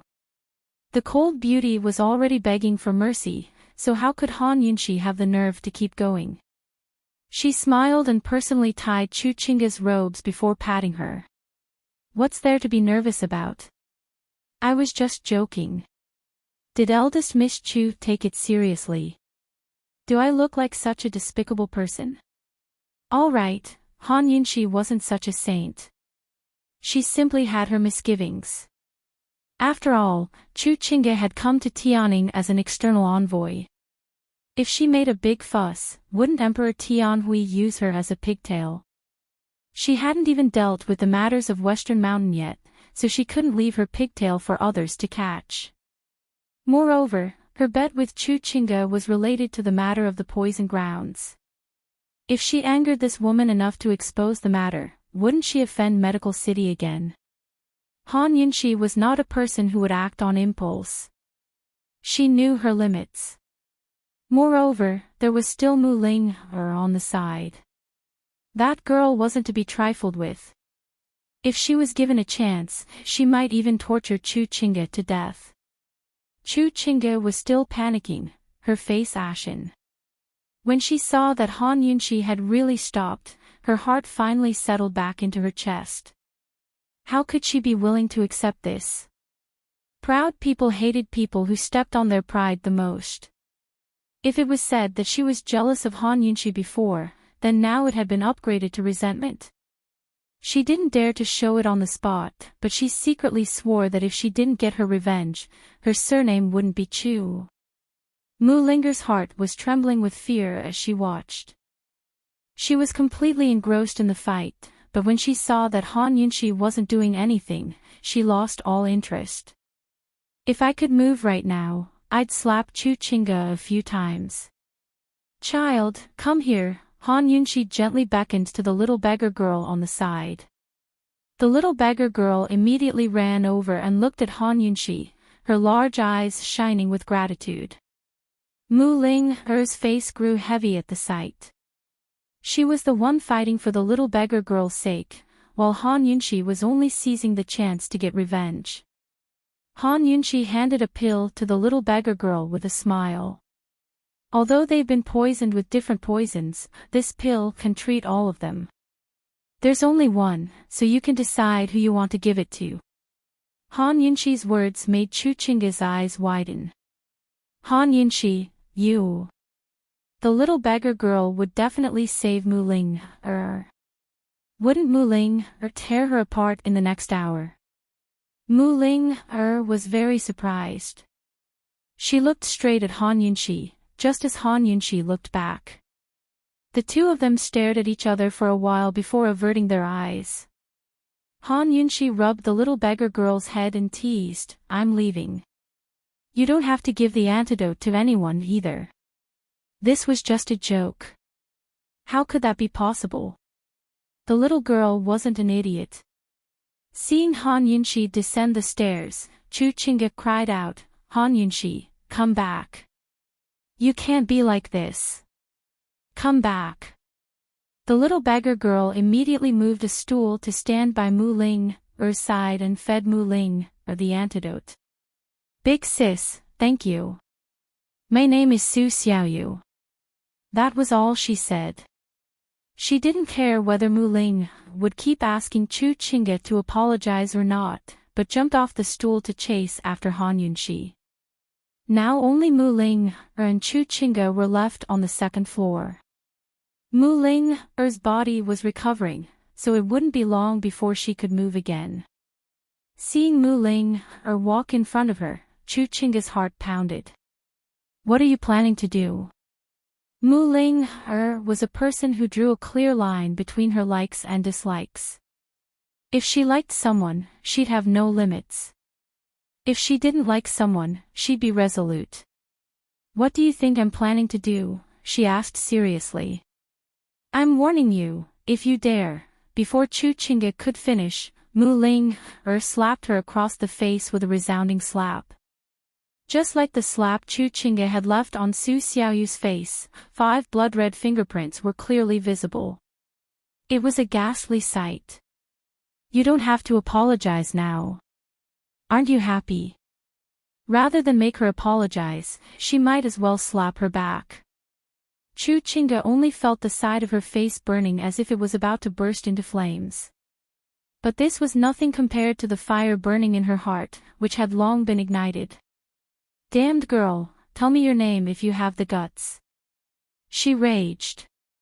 "Medicine City's Mu Clan, Mu Ling, What do you think?" Mu Ling, replied immediately. She didn't change her surname or name. She was open and aboveboard. "You?" Chu Chinga was surprised. She never expected the woman to be Medicine City's genius pharmacist. But so what if she was from the Mu clan? "Mu Ling, you better kill me with one blow. Otherwise, I'll make sure you die a horrible death," Chu Chinga warned coldly.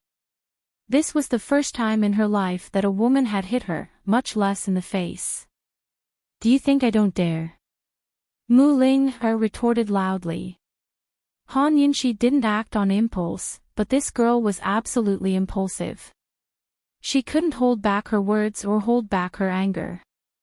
Without a word, she viciously yanked at Chu Chinga's belt. "Mu Ling, stop it. Stop it. Did you hear me? Stop it. Are you tired of living?" Mu Ling, allowed Chu Chinga to scream and scream as she turned a deaf ear. She used both hands to rip off Chu Chinga's outer robes. "Oh, ah!" Chu Chinga had lost her mind. She screamed and screamed, too scared to even beg for mercy. But Mu Ling would probably ignore her anyway. Soon enough, she took off Chu Chinga's robes as well. "You dared to use an aphrodisiac on me. I'll let you know what it means to be tired of living. Save me, sob sob, save me." Finally, Chu Chinga was scared to tears. She stood there in her undergarments, unable to move. But Mu Ling, didn't stop there. Instead, she grabbed Chu Chinga's belt. Han Yunxi might have misgivings, but she didn't. If Han Yunxi wouldn't do it, then she'd do it. No. Chu Chinga was already on the verge of collapse. But it was at this moment that a figure suddenly flashed by and snatched Chu Chinga away. Mu Ling, immediately chased after her, but couldn't see her as soon as she reached the window. She gave a cold snort and said, "Consider yourself lucky." Mu Ling, stood by the window for a while before she gradually calmed down. She looked back at the mess in the room before her eyes rested on Han Yunxi's seat. She knew Han Yunxi had done it on purpose. Fine, she'd admit it, that woman had saved her. But who was the person who'd saved Chu Chinga? Mu Ling, was too lazy to think any further. She was in a great mood today. Currently, Han Yunxi was being held back by the little beggar named Su Xiaoyu. Wherever Han Yunxi went, she followed in silence. "Child, just what will it take for you to leave? Why are you following me?" It wasn't that Han Yunxi lacked compassion. She'd already given Su Xiaoyu a bag of silver, enough for her to survive in the capital, but she still wouldn't leave. Su Xiaoyu blinked her large, clear eyes as she pursed her lips. It wasn't that she didn't want to speak, but that she didn't dare. Han Yunxi sighed and crouched down to ask patiently, "Speak. What do you want to do?" Only then did Su Xiaoyu speak up timidly. "Big sister, I want to be your servant. Please accept me." Servant, Han Yunxi didn't know how to reply. She felt uncomfortable hearing those words. Although she came from modern times, she didn't believe in equality. She knew that the strong were destined to be superior to the weak. But she didn't like hearing a child say those words. "Esteemed Wang Fei, I don't know who my father is or who my mother is. I've always been alone. I don't need so much silver." Su Xiaoyu returned the bag of silver to Han Yunxi. "Big sister, if you accept me as your servant, you just need to provide me with food and shelter. I'm very diligent." This little girl was precocious, but she was only 7 or 8 years old. Looking at Su Xiaoyu's large, innocent eyes, Han Yunxi's heart ached. She hesitated for a moment before nodding. Let's go. Come back with me. In any case, Leisurely Cloud Pavilion only had one elder, Zhao Mama. It wouldn't be bad to have a little girl to accompany her. Han Yunxi led Su Xiaoyu back to the Duke of Qin's residence. When they arrived at the entrance, Su Xiaoyu stood there in a daze. Let's go. Han Yunxi didn't mind the dirt and continued to hold her hand. Your esteemed Wang Fei? Su Xiaoyu asked timidly. Han Yunxi smiled. What, you don't have the guts to be my servant? Su Xiaoyu quickly shook her head. I dare. After entering the estate, Han Yunxi first gave Su Xiaoyu to Steward Luo to train for a few days, then told him to send her to Leisurely Cloud Pavilion in a few days. As soon as she arrived, Chu Shifeng chased after her. Esteemed Wang Fei, where did you pick up this beggar? Han Yunxi told him about the restaurant, causing Chu Shifeng's mouth to twitch. He didn't say much, but he had to investigate Su Xiaoyu's origins in private. Anyone who wasn't personally named by His Highness Duke of Qin had to be thoroughly investigated before entering the estate, even if it was a child. Where's His Highness? When will he be back? Han Yunxi asked. The day after tomorrow was the Empress Dowager's birthday. Long Fei Yi might have made his stance clear by using eunuch Shui, but he wouldn't go so far as to not attend, right? This subordinate doesn't know. Chu Shifeng really didn't know. He only knew that His Highness came back every night. 2 days later, on the day of the Empress Dowager's birthday, Han Yunxi waited from noon until nightfall, but Long Fei Yi still hadn't shown up. The birthday banquet was a banquet, but most of the imperial family had gone to the palace at noon. Long Fei Yi naturally wouldn't show up early, but he couldn't be late either. As night fell, Han Yunxi sat outside his sleeping quarters, growing more and more worried as she waited. What's wrong with that guy? Did something happen to him?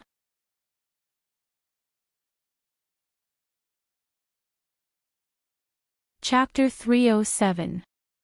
Han Yunxi waited and waited, but Long Fei Yi still didn't show up. Even Zhao Mama began to grow suspicious. Esteemed Wang Fei, could it be that His Highness doesn't want to go? I'm just afraid that he's met with some unexpected misfortune. Han Yunxi understood the current political situation quite well. Logically speaking, Long Fei Yi had to attend the Empress Dowager's birthday banquet. Logically speaking, Long Fei Yi had just abused eunuch Shui a few days ago. If he missed the Empress Dowager's birthday banquet today, then things would really get out of hand. Unless Long Fei Yi wanted to shed all pretenses of cordiality with Emperor Tianhui and start a coup, he wouldn't do such a thing. Logically speaking, the Empress Dowager was still an elder.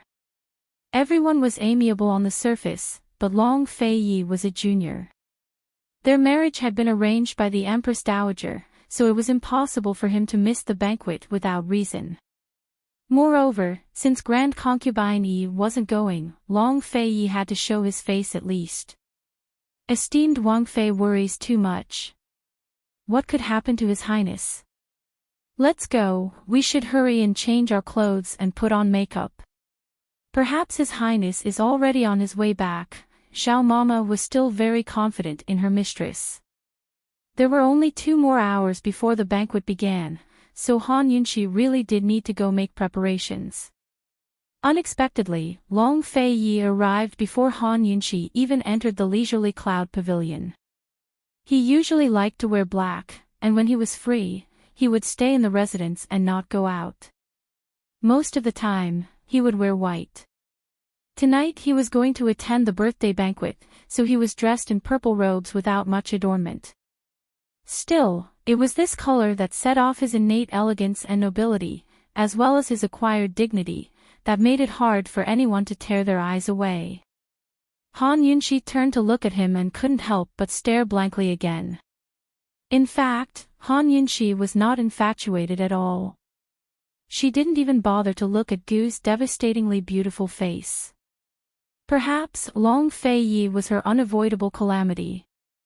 In the face of Han Yunqi's silly expression, Long Fei Yi seemed helpless. He handed a big bag to Zhao Mama and instructed, "I'll wait at the door. Tidy her up before you come out." After he finished speaking, he sat down on the swing in the yard and waited. Han Yunqi stared at him blankly. She thought that he didn't seem to have any reaction to her taking the initiative last time. She even suspected that he was deliberately avoiding her after not seeing her for so many days. Who would have thought that this guy would act as if nothing had happened? In fact, he was still the same as before. Cold and aloof. Princess Consort. We have to hurry, we can't afford to be slow.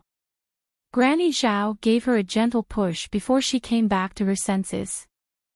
However, when the master and servant returned to the room and opened the big bag Long Fei Yi gave them, they immediately understood why he said to be slow. This was a very complete set of formal clothes. There were clothes, hair accessories, face accessories, shoes, and accessories. The clothes were the most conservative style, not revealing anything other than the neck. Although it was conservative, it was still dignified. The most important thing was that it was purple, the same color as Long Fei Yi's clothes. There was only one set of clothes, but there were many other sets of accessories. There were all kinds of styles and they were all expensive things. Seeing this, Han Yunqi and Zhao Mama were stunned. None of the things they had carefully selected could compare to Long Fei Yi's bag. Of course, even if these things couldn't compare to the ones Han Yunqi picked out, she was still very happy to accept them because they were gifts from Long Fei Yi. Princess Consort, this old servant has watched His Highness grow up and he has never picked out anything for a woman before. Zhao Mama was filled with emotion. Han Yunqi's face was filled with confidence. I am the first and I will also be the last. Zhao Mama laughed in her heart. She dared to guarantee with her life that this girl would not dare say these words in front of His Highness. After changing into her violet robes, Han Yunqi picked out a set of purple jade ornaments with a pink and purple jade ornament and inserted it into her hair. There was also a round pink and purple jade pendant hanging from her waist, simple and refreshing without losing its elegance. Han Yunqi came out in her purple clothes, just like the first time she came to the palace with him. She smiled and said, "Your Highness, it's all packed. Please accept it." Long Fei Yi looked at her for a long time like before, but he did not say anything. However, this time he did not leave without saying a word. Rather, he walked over to her and took out a white jade crystal bracelet. This bracelet was crystal clear and as warm as water, without any impurities. It was covered in a faint layer of light, white with a hint of purple. It was so beautiful that it seemed like a dream. "Here." He only said a single word, but Han Yunqi and Zhao Mama on the side were scared.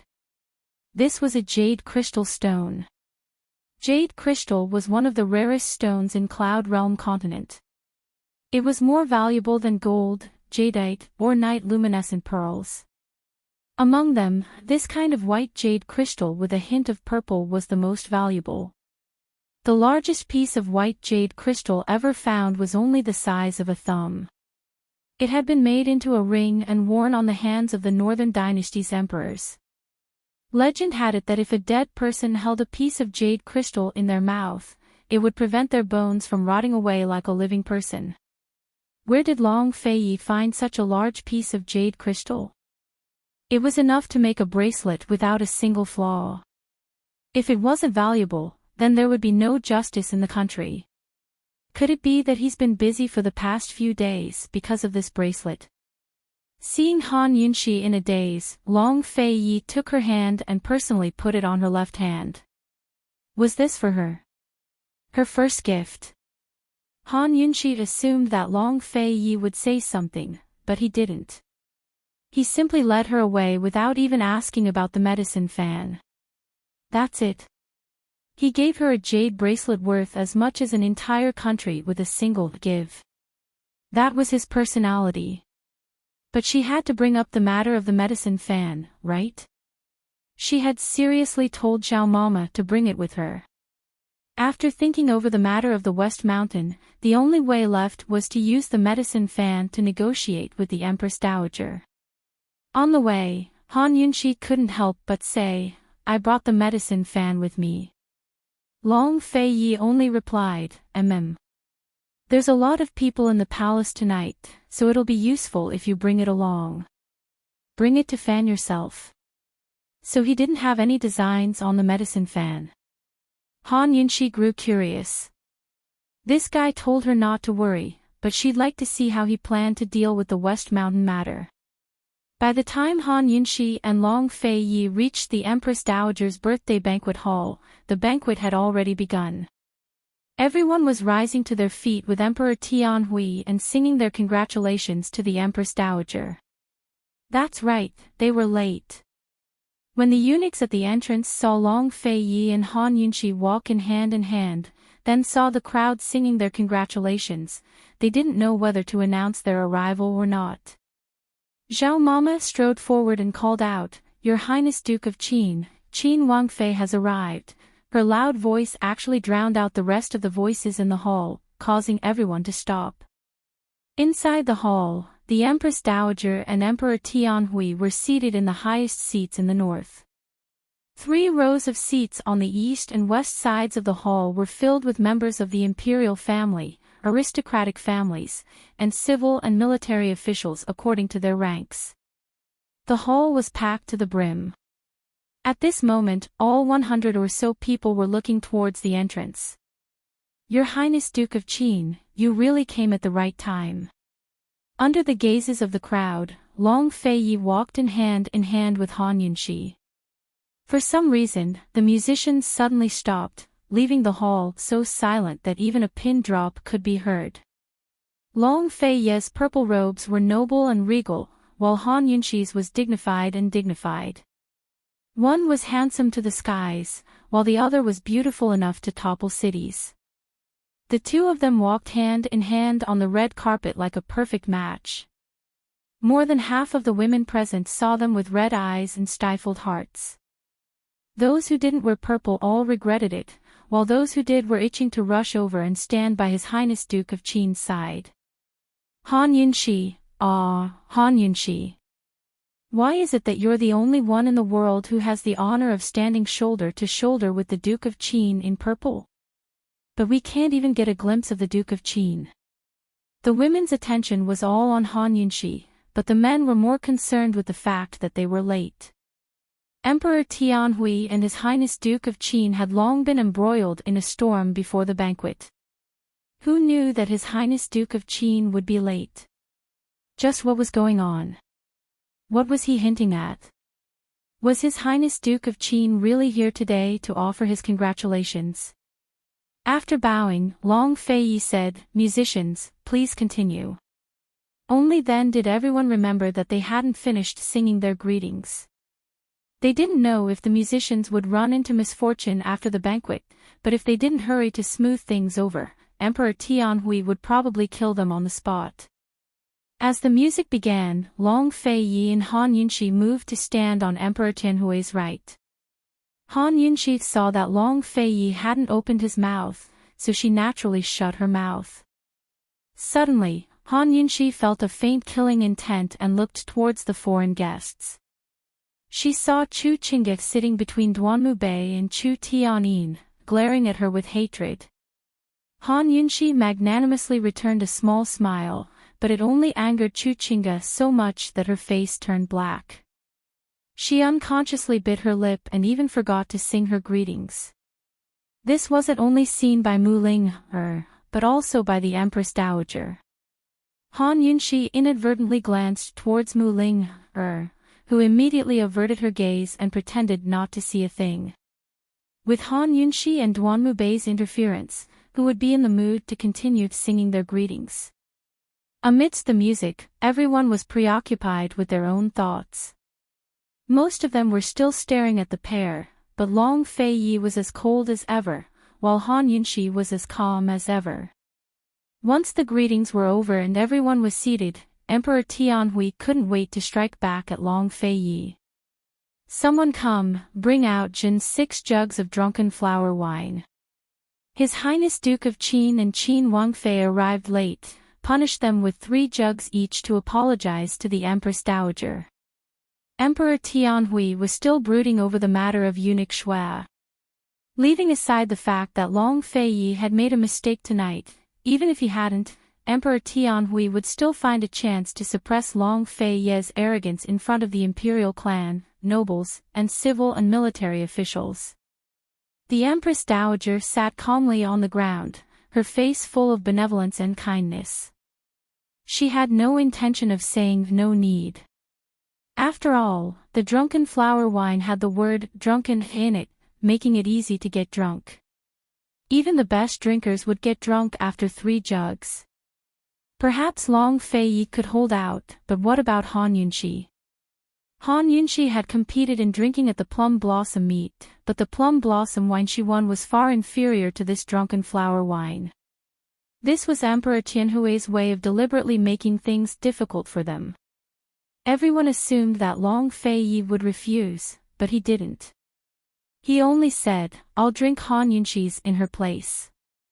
So speaking, he picked up a jug of wine and threw his head back to gulp down jug after jug. Han Yunxi's heart ached at the sight and she wanted to steal the jug for herself. But Long Fei Yi's alcohol tolerance soon exceeded everyone's expectations. He wasn't drunk. There wasn't even a drop of wine on his body.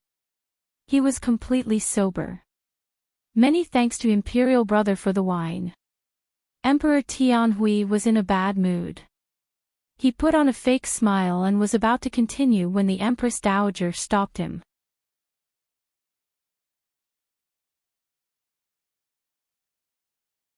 Chapter 308. The Empress Dowager had long known that Emperor Tianhui would make a fuss over the birthday banquet to make things difficult for the Duke of Qin. She supported his decision as well. But the banquet had just begun. How was she supposed to celebrate if things went on like this? She was still waiting to receive her congratulatory gifts. Moreover, Emperor Tianhui had been too impatient to let the matter go from the start. He'd lost his bearing as a ruler. Emperor, 6 jugs of wine is quite a lot. Let the Duke of Qin rest.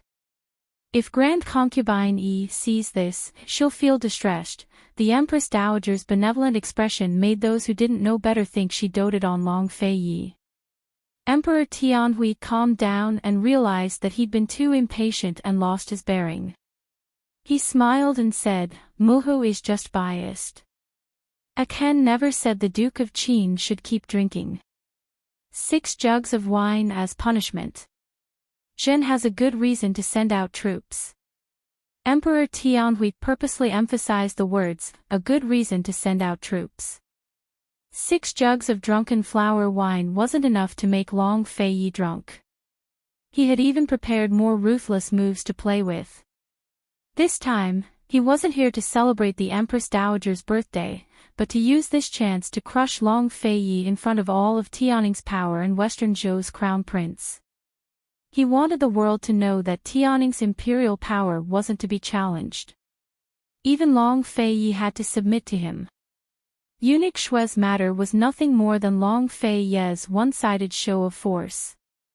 Long Fei Yi allowed the Empress Dowager and Emperor Tianhui to echo each other without saying a word. Soon enough, he sat back down with a cold expression. Seeing this, the Empress Dowager wanted to say a few more words, but stopped. Even though it was Long Fei Yi who'd been punished, they didn't feel any satisfaction at all. Instead, they felt like their hot faces had been pressed against someone's cold butt. The Empress Dowager shot a look at Emperor Tianhui. She didn't care what he planned to do, but she wasn't planning to let Long Fei Yi off this time either. Let Long Fei Yi be arrogant for a bit longer. Soon enough, she'd show him who's boss. Although Long Fei Yi was not drunk, Han Yunxi was still worried. She secretly watched him for a while before she was sure that he was really not drunk.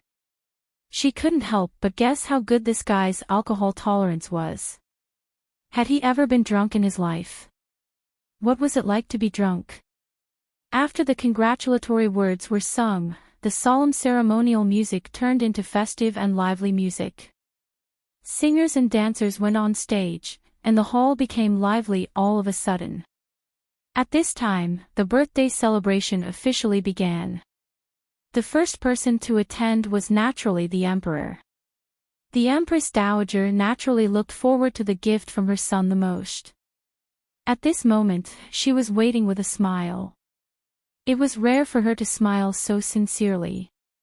She saw the eunuch carrying a lump of something, which was covered by a large piece of red silk cloth. What was that? He could tell that the situation was not simple. The Empress Dowager couldn't help but laugh. "Emperor, are you still playing riddles with me? What is this?" Emperor Tianhui personally undid the red silk. "Muhu, I Ken found this to relieve your boredom. I wish you good fortune, longevity, and good health." The object in the eunuch's arms was none other than a small Persian kitten with snow-white fur and mysterious blue eyes. It wasn't strange at all to Han Yunshi, but it was one of the rare animals in Cloud Realm continent. As soon as the eunuch carried the kitten out, many of the people present began to exclaim in surprise and praise. This was definitely a good chance to flatter Emperor Tianhui and make the Empress Dowager happy. Even Western Zhou's crown prince, Duanmu Bei, spoke up. "I heard that this object came from overseas. It's something that only Emperor Tianhui could ask for." The Minister of Appointments, Lord Su, quickly added, "Isn't that so? I heard that Northern Li's emperor once offered a large reward for this object in order to make the Empress happy. It's something he could only ask for. His Majesty's filial piety is a model for all of Tianning citizens." Someone from the Ministry of Rights spoke up as well. "Esteemed Empress Dowager, His Majesty's filial piety is your good fortune. It's a great fortune for all of Tianning citizens." Marquis Pingnan followed up with flattery. If Han Yunshi was listening to all this flattery, she'd probably laugh coldly. But right now, she was doing her best to press Lil Thing into her sleeve so it wouldn't poke its head out. Ever since she'd returned to the Duke of Qin's estate, especially the leisurely cloud pavilion, Lil Thing had grown more and more timid. It often hid itself to sleep and didn't dare to come out. What was Lil Thing so excited about in such a grand occasion? Han Yunshi's expression didn't change, but her hands kept pressing and pressing. In the end, she had no choice but to reach her sleeve towards Long Fei Yi. In an instant, Lil Thing quieted down and didn't move at all. Long Fei Yi was its natural enemy. Lil Thing curled up in her sleeve with a foul expression. It had finally caught a whiff of the cat's scent and wanted to take a peek. How could its master be so bad? Fine, it could only remember this place and come back another day to steal the cat. The Empress Dowager picked up the Persian cat and liked it very much. She cradled it in her arms and stroked its fur. "Emperor, you're so considerate. So considerate." She'd wanted such a plaything for a long time but couldn't find it. She was about to give up, but the Emperor really found it for her. "Excellent, excellent." The Empress Dowager was in a good mood. This first gift was a big surprise, making her look forward to the following gifts even more. As the Empress Dowager, she could have anything she wanted, but she just had to enjoy the surprise of receiving gifts. Of course, the gifts had to enter her eyes. Even at the birthday banquet, she didn't accept all the congratulatory gifts. It was also because of this that the people who came to congratulate her made many preparations to deal with all kinds of situations. Amidst the flattery, Qin Wang Rong stood up. "Esteemed Empress Dowager, this subject brother wishes your phoenix body good health and happiness as great as the East Sea. Qin Wang Rong, quickly rise." The Empress Dowager personally stood up to support him.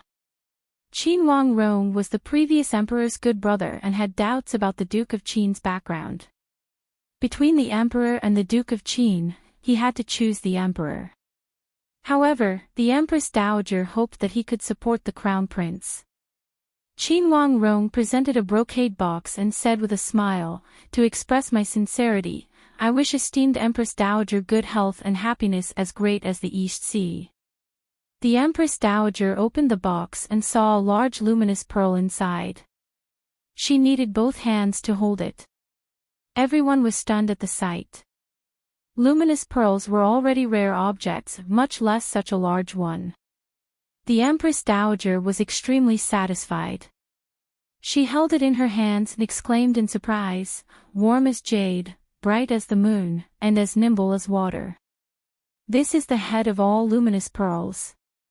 "Exactly. This is the moonlit luminous pearl," Qin Wang Rong said with a smile.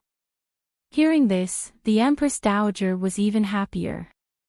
She'd received 2 such rare gifts in a row. It looked like she'd have plenty of surprises today. According to seniority, it was time for the Duke of Qin and Qin Wangfei to attend the birthday banquet. This was not only the Empress Dowager's most anticipated arrival, but everyone else present as well. Since Emperor Tianhui and Qin Wang Rong had presented such a large gift, wouldn't it be a loss of face if the Duke of Qin didn't present something rare?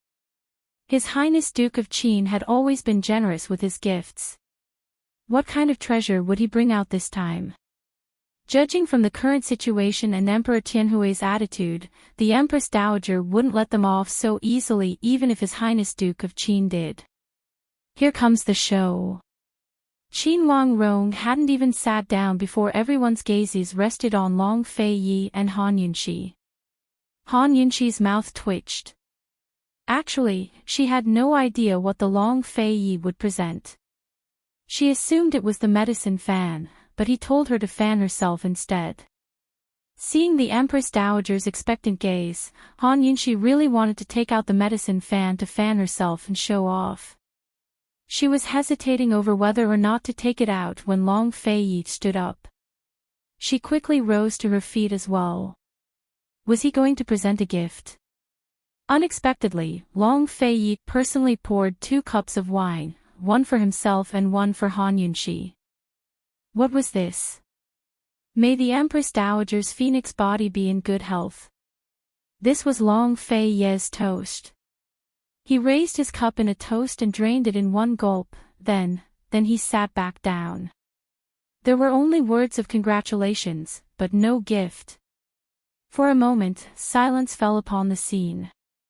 Everyone was stunned and gaping in disbelief. How could Long Fei Yi do something like this? Both the Empress Dowager and Emperor Tianhui's faces had turned black. Everyone was anticipating his gift, including the Empress Dowager. After all, the Empress Dowager had even prepared an excuse to refuse. She wanted to seize the chance to humiliate Long Fei, but Long Fei didn't give her anything. He wasn't even willing to say any congratulatory words. Was the phoenix body in good health enough to send her off? This was the rhythm of rejecting others before being rejected. Could it be that Han Yunxi hadn't returned his congratulations yet, so he didn't present his gift?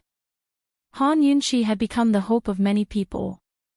Even the Empress Dowager's shrewd gaze rested on Han Yunxi. She refused to believe that Long Fei Yi had the guts or the skills to make her look bad in front of everyone. It had to be known that making her look bad was making the emperor look bad. What exactly did Long Fei Yi want to do? With his strength, could he really contend against the emperor? Did he grow his wings? Did he not cause enough trouble with eunuch Shui? Did he have to continue causing trouble? Actually, Han Yunxi was as surprised as everyone else. She didn't know what the consequences of Long Fei Yi doing this would be, but she liked this method too much. It was ruthless and sincere enough. He really didn't want to give anything. This fellow did beautifully. Under everyone's gaze, Han Yunxi's smile was resplendent. She copied Long Fei Yi and raised her wine cup, gracefully wishing the Empress Dowager a happy birthday. May the Empress Dowager's phoenix body be in good health. When the husband sang, how could the wife not follow? After she finished speaking, she was just like Long Fei, gracefully sitting back down. Just like that, the birthday congratulations were over, but there was no gift. The stillness in the hall grew even more pronounced. A sinister look flickered past the Empress Dowager's eyes as she felt humiliated at being played for a fool. Even if no one here dared to laugh at her, she couldn't tolerate Long Fei's impolite provocation and humiliation. Her hands, which had been resting on the armrest, clenched into fists. If she didn't get her revenge, how was she supposed to establish her authority in the imperial clan? Naturally, she wouldn't question Long Fei on the spot. That would be the same as asking for a gift, which would be shameful. She looked towards Emperor Tianhui, wanting to tell him that he could make his move now. Currently, Emperor Tianhui was staring at Long Fei with narrowed eyes. Long Fei was simply here to show off his power. Wasn't he thinking too highly of himself? He'd given him 30% out of courtesy, but if he thought that 30% was enough to deal with 70%, then he was too naive. Emperor Tianhui was about to launch an attack when a prominent and influential figure stood up.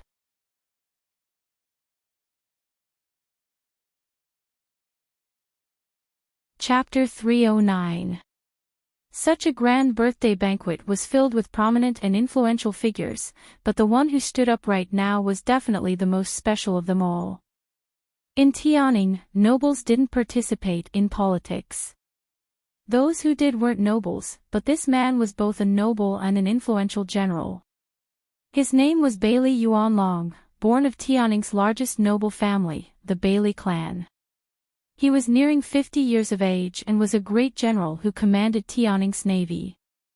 Tianning had 3 great generals in charge of the infantry, cavalry, and navy respectively. General Muth commanded the largest infantry force, while Bailey Yuanlong commanded the most special navy. General Mu and Great General Bailey resided in the capital, while the Great General of Cavalry was stationed at the three-way battlefield. He hadn't returned this time. The navy was the most special because Tianning was the only country in Cloud Realm continent that had a navy. Northern Li and Western Zhou didn't have one. Moreover, Tianning's navy was a regular army that Bailey Yuanlong had single-handedly raised in his youth. Unlike General Mu's illustrious military exploits, Bailey Yuanlong's navy had never been sent out before. However, they received the most military pay from the imperial court each year. None of the civil and military officials dared to object to this, because they all knew that the late emperor had raised this navy to deal with Northern Li. Like Tianning, Northern Li's eastern border was an endless coastline. If necessary, Tianning wouldn't let Northern Li's eastern border go. Thus, once war broke out, this navy would be the Tianning emperor's trump card, the key to turning defeat into victory. Bailey Yuanlong had always kept a low profile and only showed his face once or twice a year. Why was he standing up at a time like this? Everyone was bewildered. General Bailey, is something the matter? The Empress Dowager had always been polite to this naval general personally appointed by the late emperor. This general naturally wishes to congratulate esteemed Empress Dowager on her birthday, Bailey Yuanlong replied. He wants to congratulate her. The Empress Dowager's phoenix body trembled as she stiffened. For a moment, the silence in the great hall was indescribable. Everyone subconsciously held their breaths as they grew nervous. What did Bailey Yuanlong mean by this? Of course he had to attend the birthday banquet, but it wasn't his turn yet. His Highness Duke of Qin had just finished his birthday banquet, and he was already standing up. Could it be that he also wanted to? Everyone trembled with fear. They wanted to guess, but they didn't dare to think too much about it. Some things, even if they thought about it, were treasonous and heinous crimes. Emperor Tianhui's face was grave and stern as he stared unblinkingly at Bailey Yuanlong. Long Fei, on the other hand, was aloof and indifferent, as if he didn't care at all. Under everyone's gazes, Bailey Yuanlong personally poured the wine. Was he going to propose a toast like Long Fei Yi? Unease began to spread in the Empress Dowager's heart. She wanted nothing more than to go up and stop Bailey Yuanlong, but she couldn't. She sat solemnly, watching, her heart in a whirl. Bailey Yuanlong walked out with a cup of wine in hand. Although he'd never been to a real battlefield, his austere aura was comparable to General Mu's. He was old but vigorous, his every step filled with power as he walked to the Empress Dowager. His posture made everyone's hearts beat faster. Many of them even stopped breathing. The Empress Dowager nervously clenched her hands into fists, forgetting the pain from her fingernails pricking into her palms. Bailey Yuanlong stopped in front of the Empress Dowager and bowed in a neither servile nor overbearing manner. This soldier offers congratulations to esteemed Empress Dowager on her birthday. May esteemed Empress Dowager's phoenix body be in good health. The Empress Dowager was still wearing a smile, but it was completely stiff. She looked calm on the surface, but her heart was already in turmoil. She couldn't guess what Bailey Yuanlong's actions meant. Would he be like Long Fei Yi and only offer his congratulations without a gift? Or would he offer up a gift afterwards? At this point, it didn't matter what Bailey Yuanlong's gift was, but whether he had one at all. If he did, then his action of cutting the queue was a silent protest against Long Fei Yi's actions. It was the strongest support for the Empress Dowager and Emperor Tianhui. If he didn't, then, the Empress Dowager couldn't keep thinking. She was too nervous, the first time she'd ever felt so nervous at her own birthday banquet. She waited for Bailey Yuanlong to offer up his gift, but no matter how long she waited, Bailey Yuanlong didn't say a word. He simply stood there, leaving the Empress Dowager in an awkward position. Was there really no gift? The Empress Dowager couldn't believe it, much less Emperor Tianhui.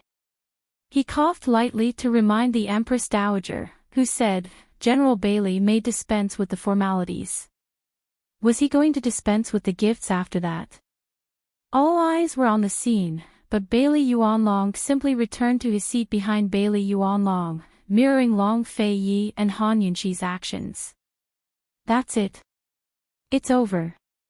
There's only congratulations, but no gift. Thus, Bailey Yuanlong followed the Duke of Qin in offering a toast. In other words, Bailey Yuanlong wasn't here to offer his congratulations, but to publicly declare his position. He and his tens of thousands of naval troops were Long Fei Yi's subordinates. One of Tianning's 3 armies was actually Long Fei Yi's forces. Time seemed to stop as the Empress Dowager stared at Bailey Yuanlong, gaping. Emperor Tianhui was caught off guard as well. For a moment, he couldn't accept reality. He always thought he had the 3 armies firmly in his hands. Even the strongest of the 3 armies, General Mu's estate, was under his control. He never expected Bailey Yuanlong to be one of Long Fei Yi's men. The most frightening thing about a coup was a military coup. Long Fei Yi's move was simply pulling the firewood from under the cauldron. He was using Bailey Yuanlong to tell everyone present that he, Long Fei Yi, had the guts and strength to stand up to Emperor Tianhui as an equal. Emperor Tianhui had always given him some leeway, but the leeway in his hands was enough to fight against the emperor's leeway. The birthday banquet still had to continue. The congratulations had just begun, but the various factions present were already racking their brains. Should they give away the gifts they'd prepared? If they did, they'd be standing on Emperor Tianhui's side. If they didn't, they'd be standing on His Highness Duke of Qin's side. It was time to make a stand. Who would be the first after Bailey Yuanlong? Some were nervous, some were afraid, while others were itching to make a move. Still, nobody expected Crown Prince Long Tianma to be the first to step forward. The Crown Prince's repeated illnesses had long caused the Crown Prince faction to lose power. Moreover, his relapse had caused such a huge uproar. Smart people could tell that Emperor Tianhui was using the crown prince's life to suppress Han Yunxi.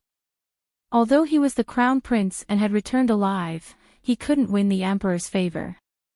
He should be resentful, hating, and giving up on himself, but he was the first to step forward to protect the face of the Empress Dowager and Emperor. Imperial Grandmother, take a look at what your grandson has brought you. Long Tianma personally offered up a large stalk of Lingji mushroom. It was as big as a palm and as red as fresh blood. As soon as it appeared, it drew the attention of the crowd. Someone exclaimed in surprise, "Your Highness Crown Prince, is this the real deal?" Impudence. This crown prince is showing filial piety to Imperial Grandmother. How could it be a fake? Long Tianma scolded unhappily. Your Highness Crown Prince, this must be the rumored blood Lingji mushroom that can cure all kinds of illnesses, someone asked nervously. That's exactly it. Long Tianma had been searching for this item while hiding in the Eastern Palace every day. He never expected to find it on his way back after recovering from his illness in Medical City. Seeing Long Tianma nod his head, the crowd burst into an uproar. Blood Lingji mushroom was the best of all medicines. No matter what kind of illness it was, it could cure all illnesses as soon as it appeared. It was even more valuable than the Persian cat and the night moon pearl and was hailed as the #1 medicine in Cloud Realm continent. Not to mention the others, even Han Yunxi and Gu Beiyue were shocked.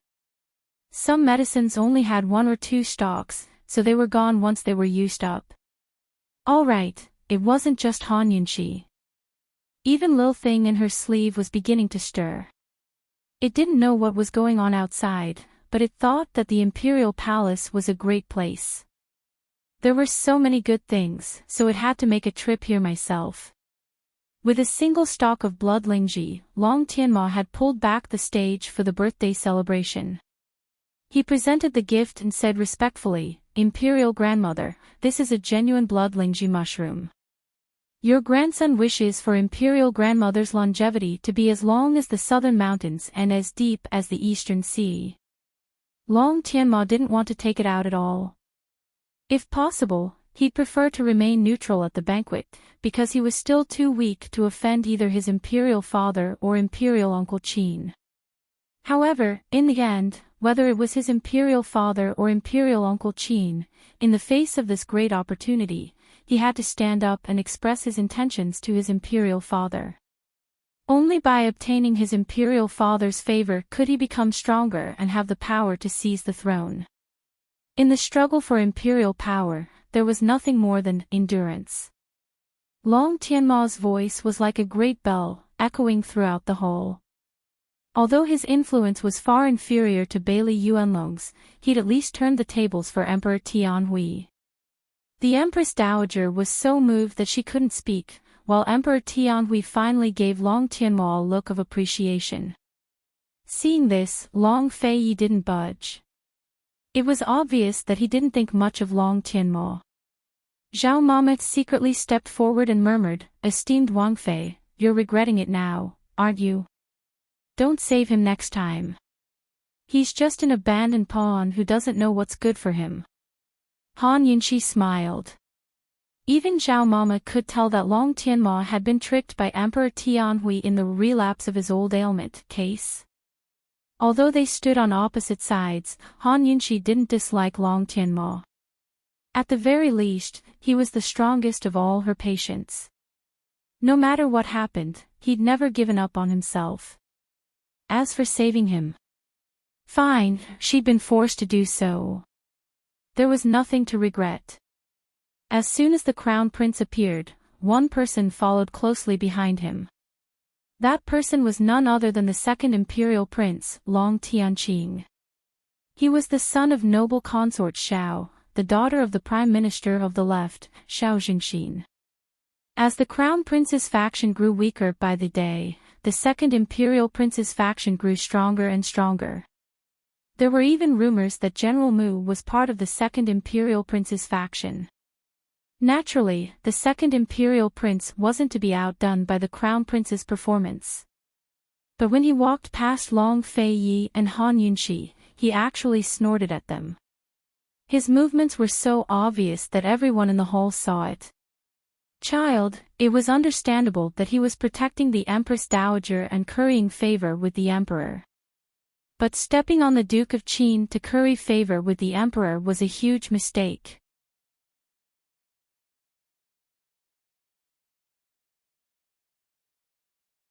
Chapter 310. Long Tianqing's disdainful snort left everyone dumbstruck. Nobody expected him to be so arrogant. Leaving aside the fact that he'd give the Empress Dowager and Emperor Tianhui some face, his soft snort of praiseworthy courage was the greatest show of support for Emperor Tianhui. As for His Highness Duke of Qin, it was the greatest provocation. Silence fell upon the crowd. It wasn't clear what they were thinking, but Han Yunxi was full of admiration for this fellow. He really had guts. Even she didn't dare to treat Long Fei-yi with such disdain. To treat someone with disdain, one had to be more outstanding and stronger than them. Otherwise, what could they use to justify their disdain? Emperor Tianhui's lips quirked up into a smile as if he was satisfied with the second imperial son's actions. The Empress Dowager grew interested as well. Long Tianqing only gave a soft snort before continuing to walk forward. He was dressed in icy blue palace robes and had an imposing appearance. His steps were vigorous, and he was in high spirits. However, everyone's focus wasn't on him, but Long Fei-yi. What would Long Fei-yi's reaction be? Under everyone's gaze, Long Fei-yi's expression was cold as he stood unmoving. His deep, dark eyes were as calm as a pool of frozen spring water, making it impossible for anyone to see through him. Despite knowing they couldn't see through him, many people still stared at him, hoping to catch a glimpse of his face or his eyes. While everyone was focused on Long Fei-yi, Long Tianqing had almost reached the Empress Dowager. But for some reason, he felt a sudden pain in his foot. He lost his footing and fell forward, crashing to the ground with a loud crash as the things in his hands clattered to the ground. This time, he finally became the focus of everyone's attention. The high-spirited imperial son was now sprawled on the ground, his face to the ground with his limbs spread wide apart. He was in a sorry state. Over 100 people were sitting around looking at a man sprawled on the ground. It was easy to imagine the scene. Long Tianqing quickly scrambled to his feet and opened the gift box on the ground, only to see that the precious porcelain inside had long been smashed to pieces. Who tripped me? Accompany me with a congratulatory gift. He was flustered and exasperated, vexed and fierce. His nose was covered in dust as he stomped his feet, truly looking like a clown. It would have been better if he hadn't said that. Once he said that, Han Yunxi immediately laughed out loud. Han Yunxi's laughter immediately caused everyone to burst into laughter. Other than Long Fei-yi, who else could it be? Was Long Tianqing really that dumb, or was he just pretending to be dumb? It didn't matter if he was pretending to be a fool or if he was really a fool. This kind of childish behavior was really unbecoming of a prince. Amidst the laughter, Long Fei-yi glanced at Han Yunxi but didn't say anything. If he had really made a move, would it have been as simple as making Long Tianqing fall? Everyone thought it was him, but in fact, it was Han Yunxi's doing. Hearing the laughter, Long Tianqing finally realized that he had lost his composure. The wisest thing for him to do was to stand up and continue walking forward without opening the gift box. He'd only prepared one gift this time, an extremely precious piece of ancient porcelain. Now that he'd broken it, where was he supposed to find a second one? What should he do now? If he kept walking forward, he wouldn't have a gift. At this moment, a sweet and gentle voice spoke up. Second Imperial Prince, don't worry. Even if you don't have a gift, esteemed Empress Dowager won't blame you as long as you're sincere. Following the source of the voice, they saw a woman in her early 20s. She was as delicate as a flower and as delicate as jade, gentle and dainty. Her full smile was especially gentle and beautiful. This woman was none other than Bailey Yuanlong's youngest daughter, Bailey Mingxiang. Although she was the youngest, she wasn't young anymore. She'd long reached marriageable age and had countless suitors, but she refused to marry. If this was before, it wouldn't have been a big deal. But now that the Duke of Qin and Bailey Yuanlong hadn't brought a gift, it was the greatest insult to Long Tianqing. See, even Emperor Tianhui and the Empress Dowager were glaring at her. Han Yunxi looked over as well and discovered that this woman's beauty was different from the others. Her eyes were filled with intelligence. She was gentle and magnanimous, like a needle hidden in silk floss. Compared to the other noble ladies, she was definitely outstanding. Bailey Mingxiang, there's no need for you here. The second imperial prince was about to explode when Emperor Tianhui cut him off. Enough, why aren't you withdrawing yet? Imperial father. Long Tianqing grew anxious. Withdraw. Emperor Tianhui was furious. Long Tianqing was very unwilling, but he had no choice but to withdraw. But when he came back, he gave another light snort at Long Feiyi and Han Yunxi. This time, it wasn't a disdainful snort, but one meant to vent his anger. Finally, Long Feiyi looked straight at Long Tianqing. A single glance was enough to make Long Tianqing feel the temperature drop around them. He'd already thrown caution to the wind. After today's birthday banquet, his imperial father and the Duke of Qin would definitely be irreconcilable. Naturally, he'd use his father's favorite method to express his stance.